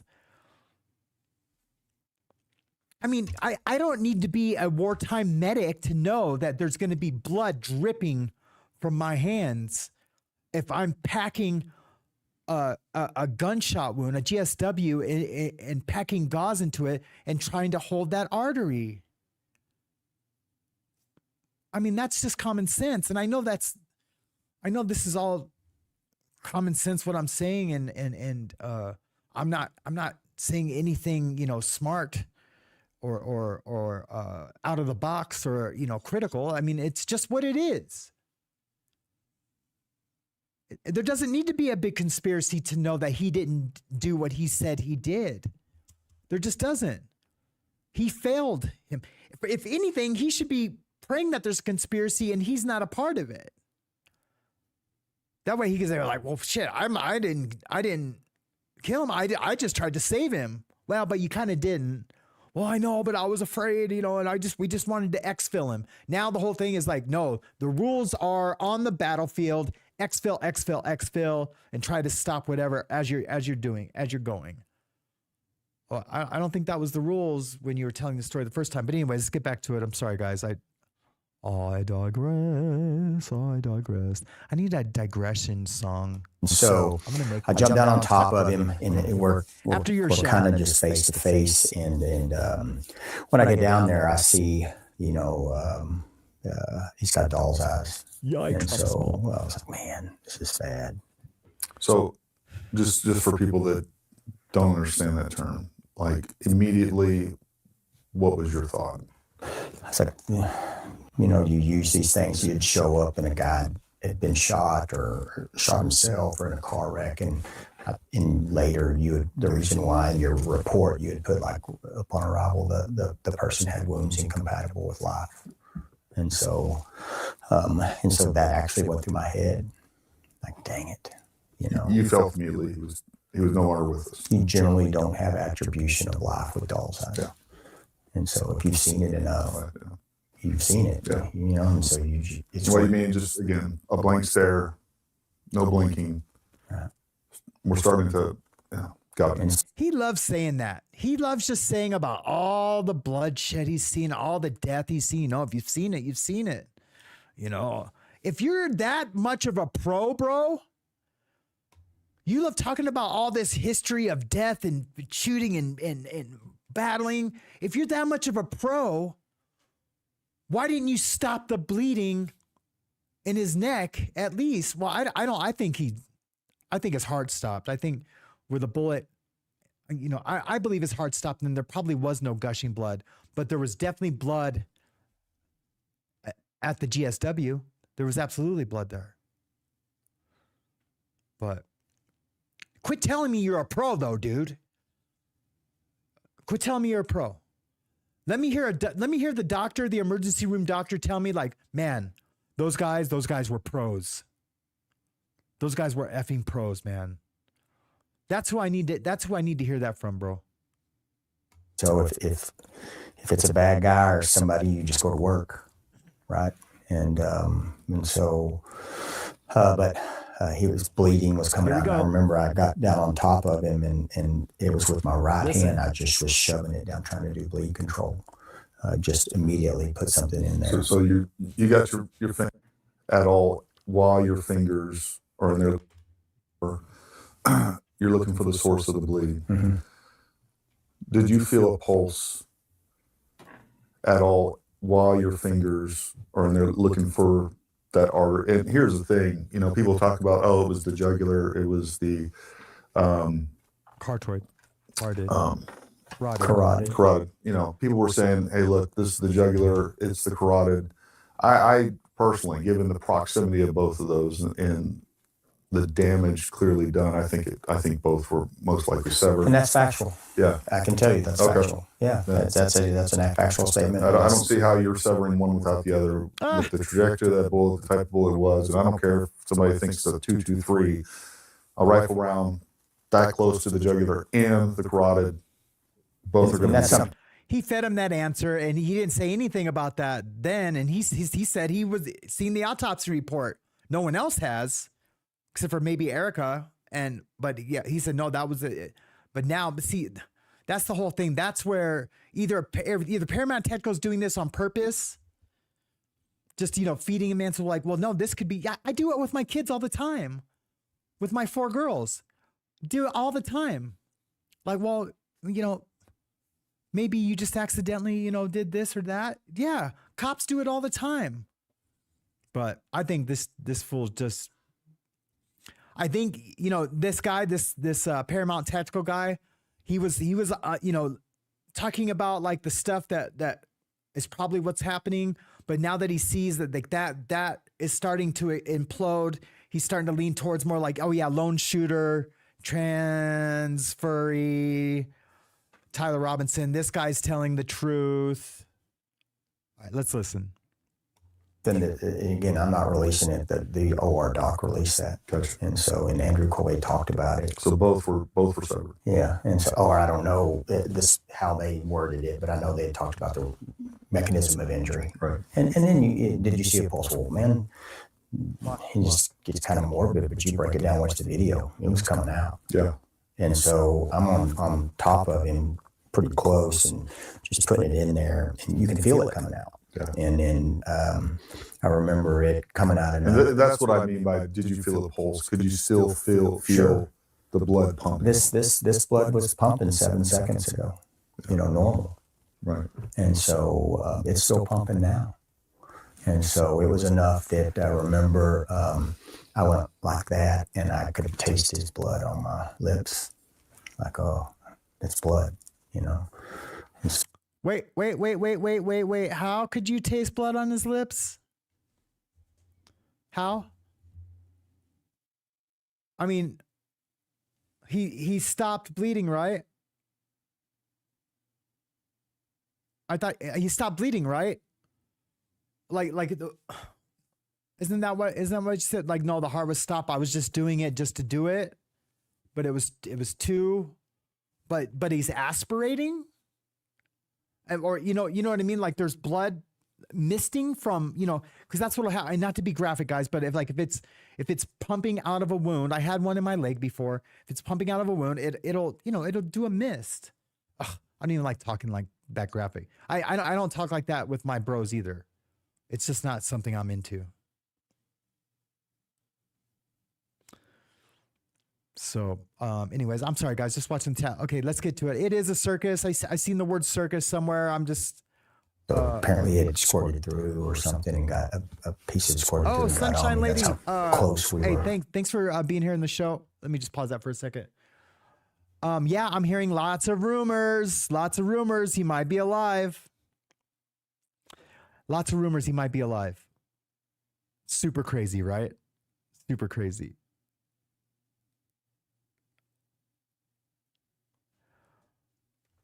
Yeah, let me play this again. I'm gonna text you right now, James. Right. And so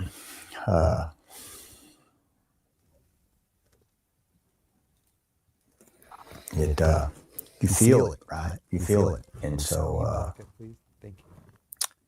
I just was thinking, man, this is bad. But we're talking milliseconds here, right? Yeah. And Let me. yeah. Right in front of you, I don't know his name. A dark-haired gentleman, he had glasses on, younger guy, looked like he was in his late 20s at most. Had jumped over the table. He was actually down below. He was right in front of Rick Cutler. He actually gets down lower below the table, and he is clearly doing something. What you are trying to do some bleed control. What was No, he wasn't. But yeah, I'm sorry, guys. I'm sorry.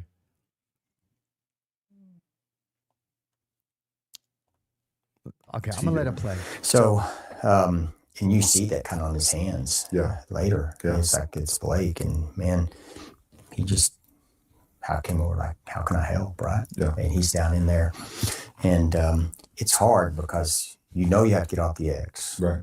And it's still coming, and then I've got my hand in it, and I want to say Blake was helping or something, and that's how that blood got on his hand. Mm-hmm. So we're on it. We're just trying. But then again, I've mentioned this before, and they told me I don't remember giving this order. But I said, hey, prep the vehicle. And so the vehicle's prepped and in place, but the doors aren't open. Where it's not the driver's not in, ready to go. Right. And you see Blake take off. At one point in that moment. And this is where some people were saying it was a handoff. I slowed it down. I proved you were not handing anything off. There was an older gentleman. You're actually pointing, and I think it was just. I just want to welcome any new viewers or participators into the chat. Thank you so much for coming here. If you get a chance, check out the beginning of the show. We do lots of commentary. Maybe check out yesterday's show, or maybe if you go through my videos or live streams, you can see which ones have a lot of views. Check those out. But yeah, I appreciate you being here. Sunshine Lady 52, thank you so much for participating today. It's kind of a quiet day. I just came back from a break, so I'm kind of just getting my podcast legs about me again. But we're going to have a conversation here in a minute about not only this, but if you have any recovery issues, if you any struggles for the holidays, let's talk about it.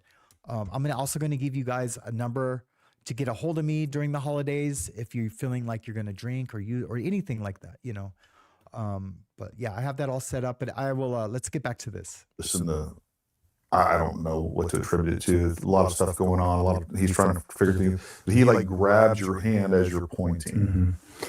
Mm-hmm. What were you telling? Was that when you were saying go get the vehicle? Yeah, that's because that guy's, his name's Lane. He's from Y-Refi. He's like a sponsor, right? He was back there as a sponsor for the tour. Yeah. Not part of security. No, but he's a known. Yeah. He was allowed in the non-permeable area because he's a known. Right. And then, he runs up there. I don't know him, well or enough, but I just remember, I think that's, when I said, hey, go get the vehicle ready, right? And so, because I'm like, well, and you weren't even necessarily talking to him. No, I was. My guys knew I'm talking to. Yeah. I mean that, and to that was the only comms. There was nobody we knew everybody knows their jobs and roles and responsibilities. Nobody said, hey, fall back. Everybody fell back. They knew we practiced that and done that, and guys have done that in real life and training. And so we just fell back and did what we were prepared to do. And so prep the vehicle. And then, but here's the hard part for me. And it's like, man, I need to do wound care, or I know what wound care, continuous wound care needs to look like. See, this is totally different than his first story, guys. Totally different. Look, I'm gonna let him talk about it.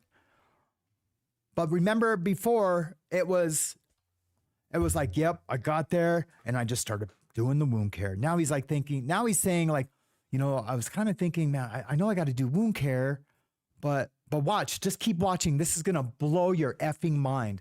There should be 1 million shorts on this today. I mean, you know, it's all for entertainment. But at the same time, I've got to get off this X. And that's the standard operating. Like that's what we teach. Look, he can't even look him in the eyes when he's giving him the out. He can't look at him in his eyes because he doesn't want Brian Harpole, the liar, to see his sadness that one of his comrades is on his show, and that's why I don't understand. It's just bizarre. I truly think he's just doing it for the money, the clicks, the views, and the clout, because you're going to get a lot of new subscribers from having this guy on. I wouldn't have him on though, because I don't want you to lie to me. Look, I've lived around too many liars, thieves, and murderers, drug dealer, you know, all of it. I've lived around that too much of that my entire life. I choose not to be around that now, even in an interview. No. But you can tell, like, look, this dude can't even look at his comrade. Like, we don't care for people on the X. You got to get them off the X. Everything. I don't know if you guys had assessed. You know, when I was making that video, and again, I said I was speculating. I don't know if you guys had assessed that the scene was safe or what was going on in your head. Man, if someone was talking to me like that, I would be like, hey, bro, over here. What? Ask me your question. I'm like, what, do you think I'm full of shit? That's what I would say. I would know, like, or I would think you're full of shit because you're like looking around like, you know, yeah, right. You just had to get him off the X, right? Yeah, no, I get it. You know, it's not your fault. You know, you did everything you could. He doesn't want to look him in the eyes, man, because he doesn't want to see someone lie to him. Then why have him on? Can't come on after the bars. You just can't. Wrong sound. Okay, here we go. So I'm literally thinking, and I remember thinking, damn, I'm up here high. Yeah. You know, like in a stud, but I sat back, and then Rick's there, and then Dan was there, and you can kind of see us all in that same frame. And that's like the third been the command for that. And then at some point I said, we're exfilling. Yeah. And again, you pull back. I said, this is not the time or place. We're about to get shot again. I don't know what's going on. But again, training, you get off the X, and I just called for exfil. And we're not treating a wound on the X. The medicine's not done there. The medicine's done. Why can't you just say, with all those extra words, yeah, like that's what we practice, get him off the X. That's all you had to say. Look him in the eye, and make him look you in the eye. I'm hip to all that body language shit. I'm hip. From the corporate world to the high security federal prisons. Man, you got to be on your toes. You can't ever be slipping.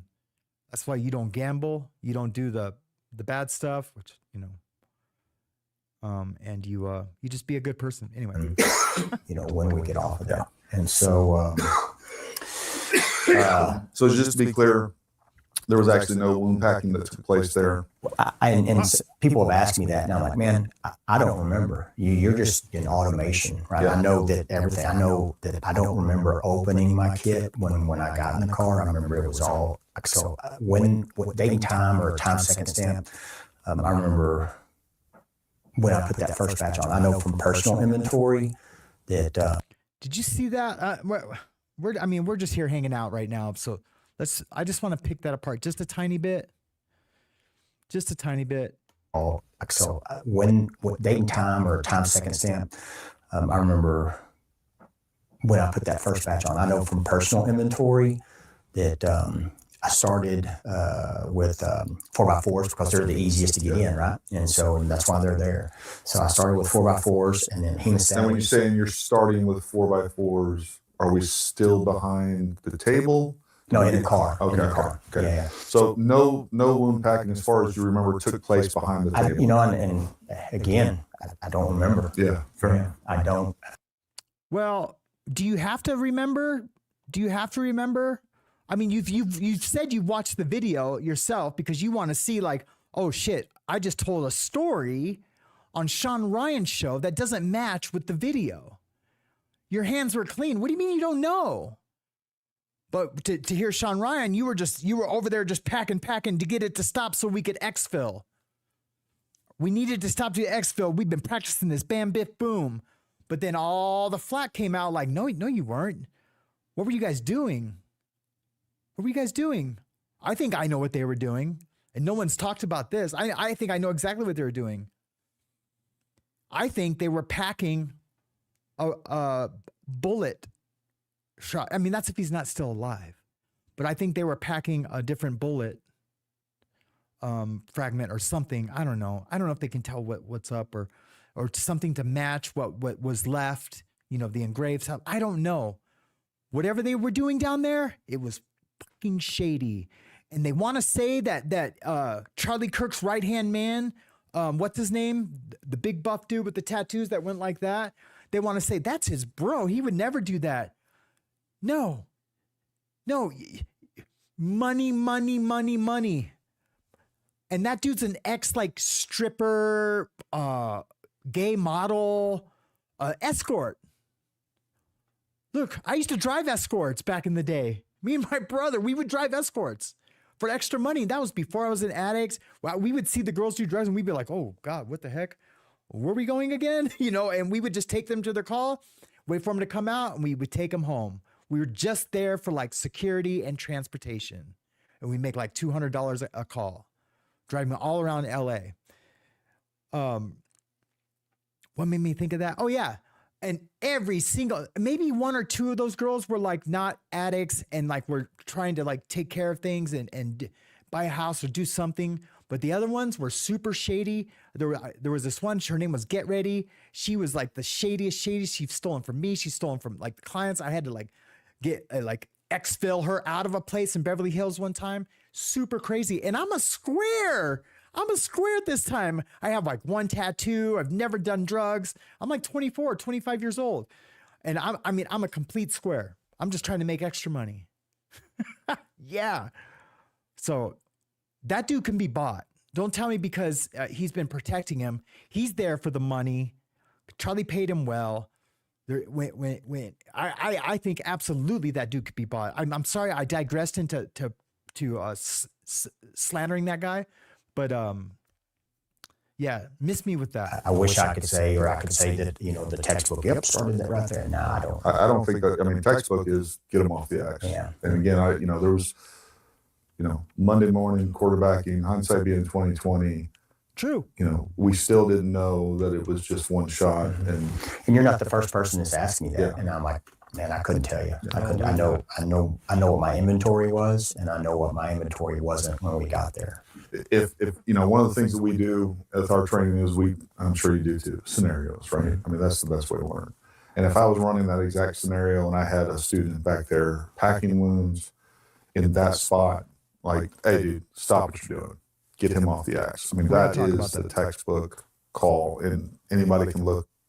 Anybody that knows anything about tactical casualty care, which is exactly what we're talking about, care under fire, that is textbook. And one of the things too is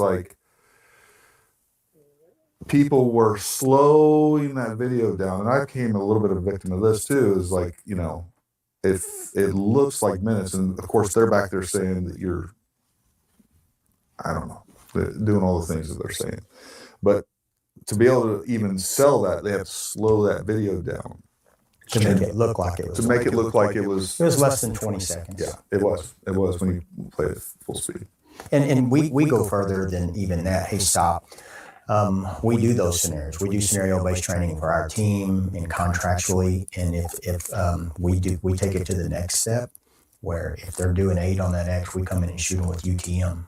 Yeah, Give them we do the same thing. We give them a pain penalty right there. Yep. And we're like, all right, now we have 2 victims. Yep.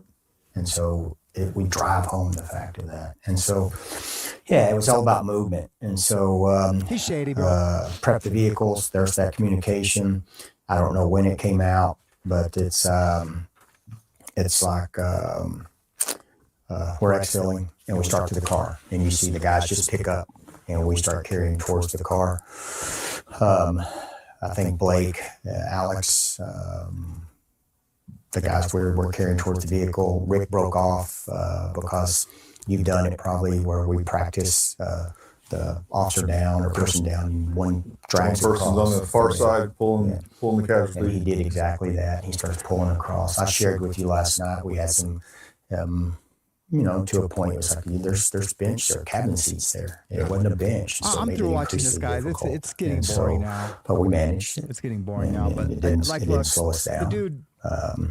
Justin gets inside, gets ready to, gets prepped the vehicles, driving. Dan's up there, and he's got the nav pulled up, and we're ready to go. Rick's on the side, and then Frank Turek jumps into the back. He remembers all those details. I mean, you know what? F this guy, man. I hate this guy. I really do. I hate him, and I don't hate much. I'm gonna pray. I'm gonna pray about it tomorrow. I don't. He remembers all those details, and he remembered the story. Like, oh no, I was back there just packing. That's what we were doing before we lifted him. You lied about that. I don't care what else you say.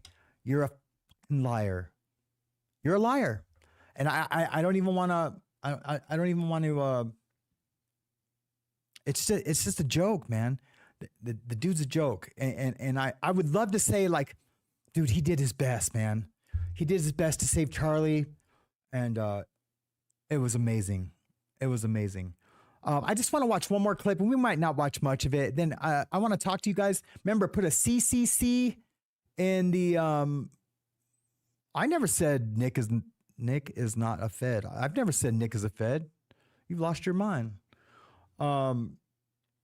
Here, let's watch this a little bit. I never once said Nick is a Fed. Yeah, he just failed. I mean, he failed. That's it. And look, I don't hate him, but don't lie, and then just don't lie about it. Just say, man, this is what happened. I hope they get the person or people that did it. That's it, man. That's all you got to say. Oh, okay. I'm sorry, drummer's again. I usually have my drumsticks right here, and I don't have them today. Well, I moved my studio from the bedroom to the living room. Yeah, I apologize. Yeah, that's my bad. I should have said. I go. Whoa, do you think I said that? I didn't say that. Nick is a Feder snitch. He has no credibility. Oh, okay, I get it. Yeah, I mean, I like Nick Fuentes, except for the racist parts, and not the stuff that everyone says racist. I mean, there's some true racism in his thing, and that's okay. I mean, you can call it nationalism or white pride. A lot of people in the federal system, in the prison system, will say like, oh yeah, no, I'm not white power, I'm white pride. I'm proud to be white. You should be proud to be black, right? And people are like, hell yeah, I'm proud to be black. Okay, well, I'm proud to be white. But if you say, oh no, I'm white power, that's a different thing. But anyways, let's watch Call. Why am I talking about this right now?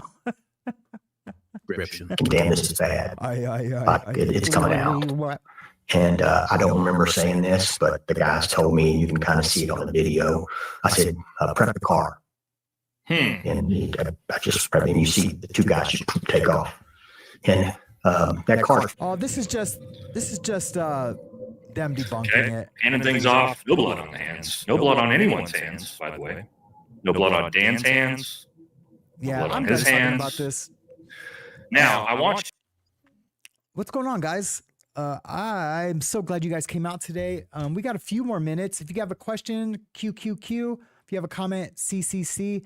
I am going to just kind of, since there's not very many people here, I'm going to just run through the chat real quick and see if I've missed anything.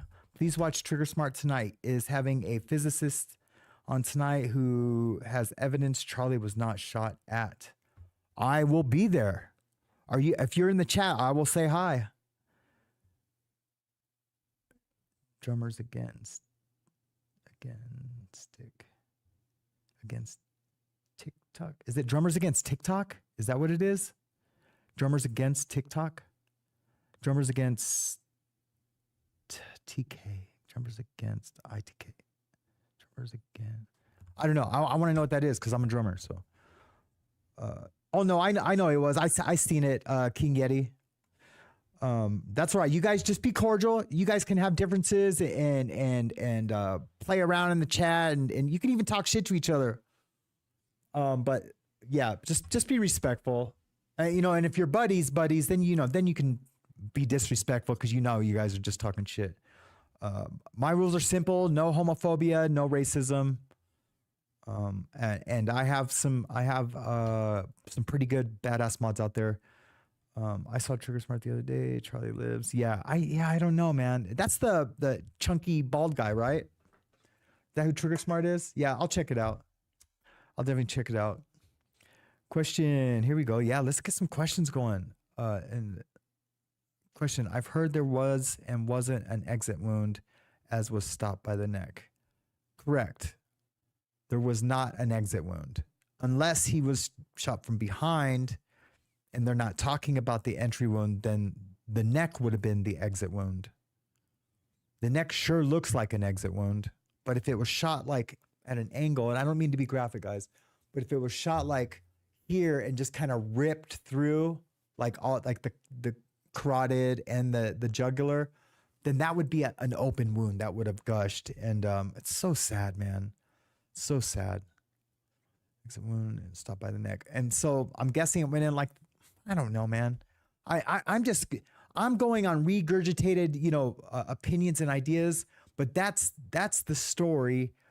And then it went up or down, because there's a lot of vertebrae that have been destroyed. What I truly believe in my heart that it was shot from a smaller caliber rifle at a different angle, not from the roof. It wasn't Tyler, and it went in there and did all that havoc. Or it came from behind a smaller caliber. It just came from because you do see his neck get hit. It like puffs up. I downloaded every person's video. It's on like this file in this server. Every single angle from the Charlie Kirk thing. It's like on this like journalist thing where you can get, stuff if you're doing stories. It's crazy. There's so much stuff in there that nobody has seen. Well, I mean, people have seen it, but no one's putting it out on TV.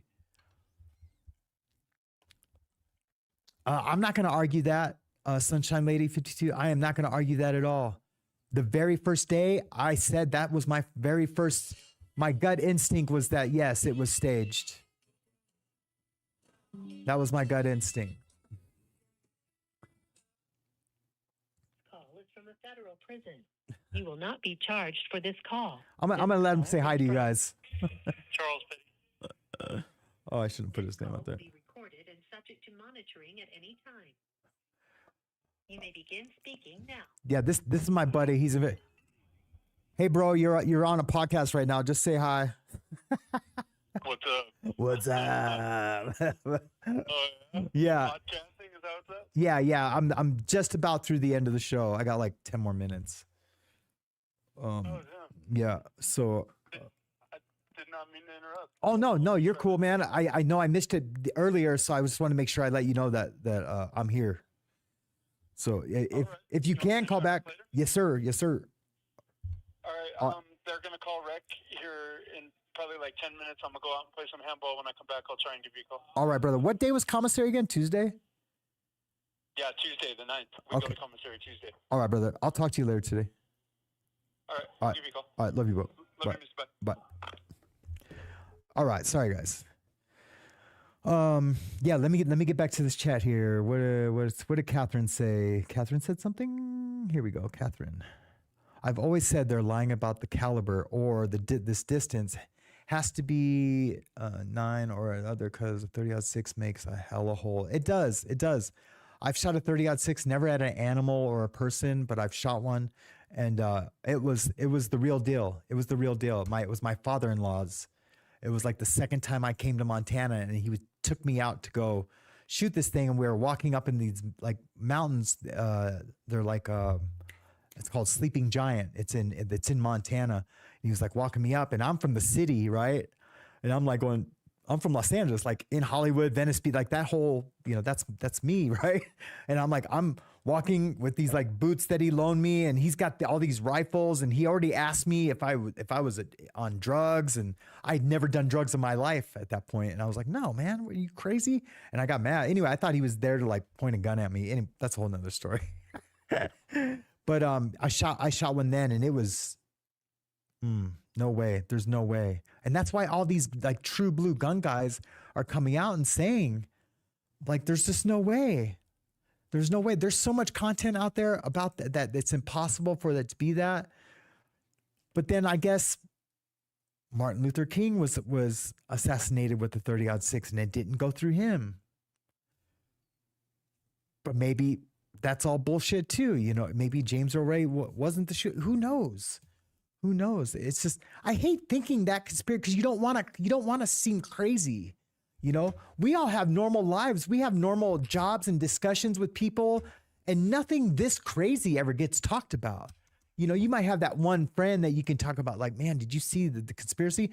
But when we're at work and we're at parties and get-togethers with friends and family, we're not talking about, there's no way that 30-06, did this. Did you hear about this? And all the conspiracy. You just don't have these. You're talking about Seinfeld, and I just aged myself, but you're talking about like how the kids are doing and stuff that's real, like, oh, I'm going to go to this event and see this. But when you're here on YouTube and in these chats and talking about these things, they just seem impossible. When it used to be only Alex Jones out there talking about anything remotely like this. And he was a crackpot. He was an absolute crackpot. I used to listen to this radio show in the middle of the night, and they would talk about things like this. And they were the only ones. It was on AM radio. It was called not After Dark, with George Nori. It used to be Art Bell. It was Art Bell and those guys, and they were the only ones, but everyone thought they were crazy. But they had huge audiences, and they would talk about things like this. So yeah, when we talk about this stuff, man, it's heavy. You almost have to reset your mind. There's no way I could do it every day, all day. You have to have some kind of self-care. But I love it. I love it. Yeah, it's nuts. Where is that comment again?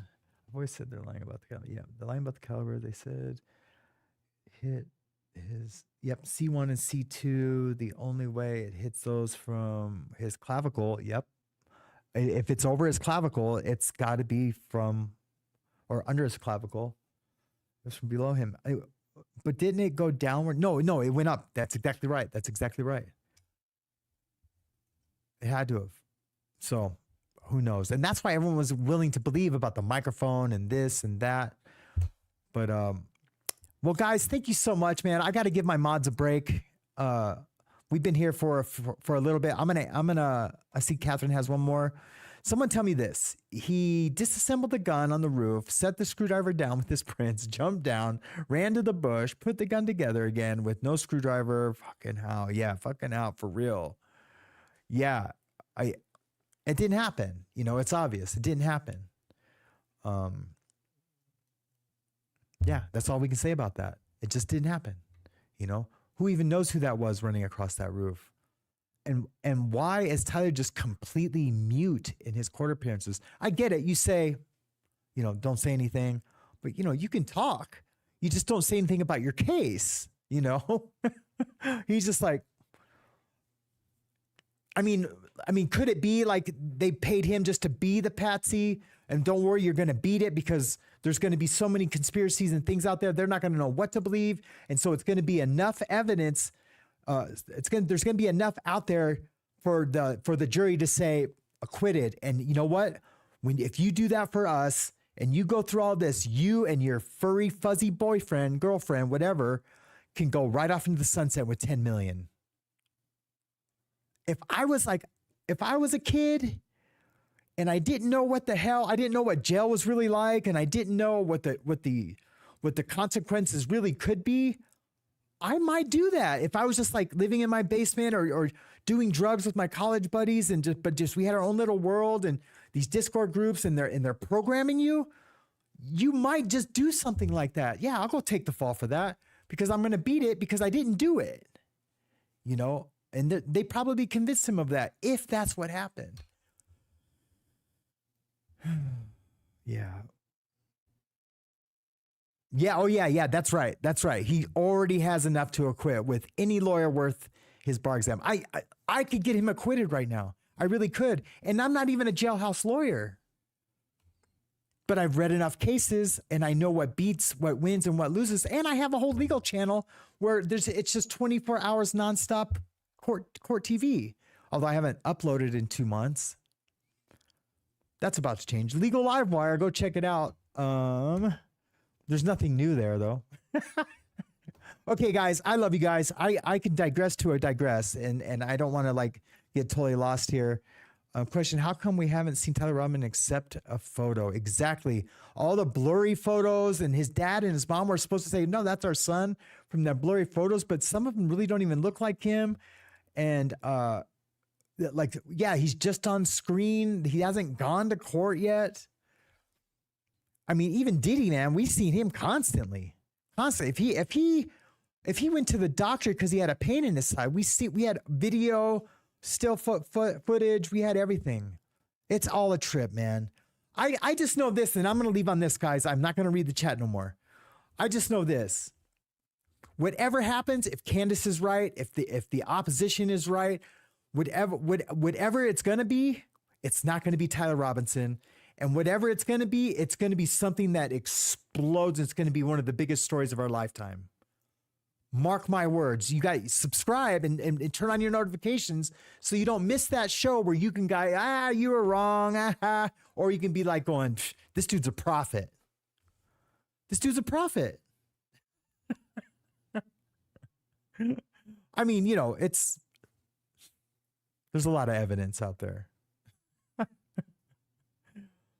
All right, guys. Which outro am I gonna play for you guys today? Oh yeah, let's do my true crime outro. I love you guys. Thank you so much for being here. Remember, be kind to each other. Be kind to yourself, most importantly, because then you can't spread that kindness. If you're not kind to yourself, if you can't love yourself, you know, and I know this is trite, how are you to love anybody else? I love you guys. You know why? Because I love myself. I really do. Thanks, everyone. I wish I could name you guys, name all you guys, but just know I will be here Monday through Friday. This is kind of a special show, and mahalo. and Real Fabio. Yeah. Oh yeah. Yeah. Oh, I almost had the name. So he's like, yeah, that dude, he didn't testify against somebody on a murder trial.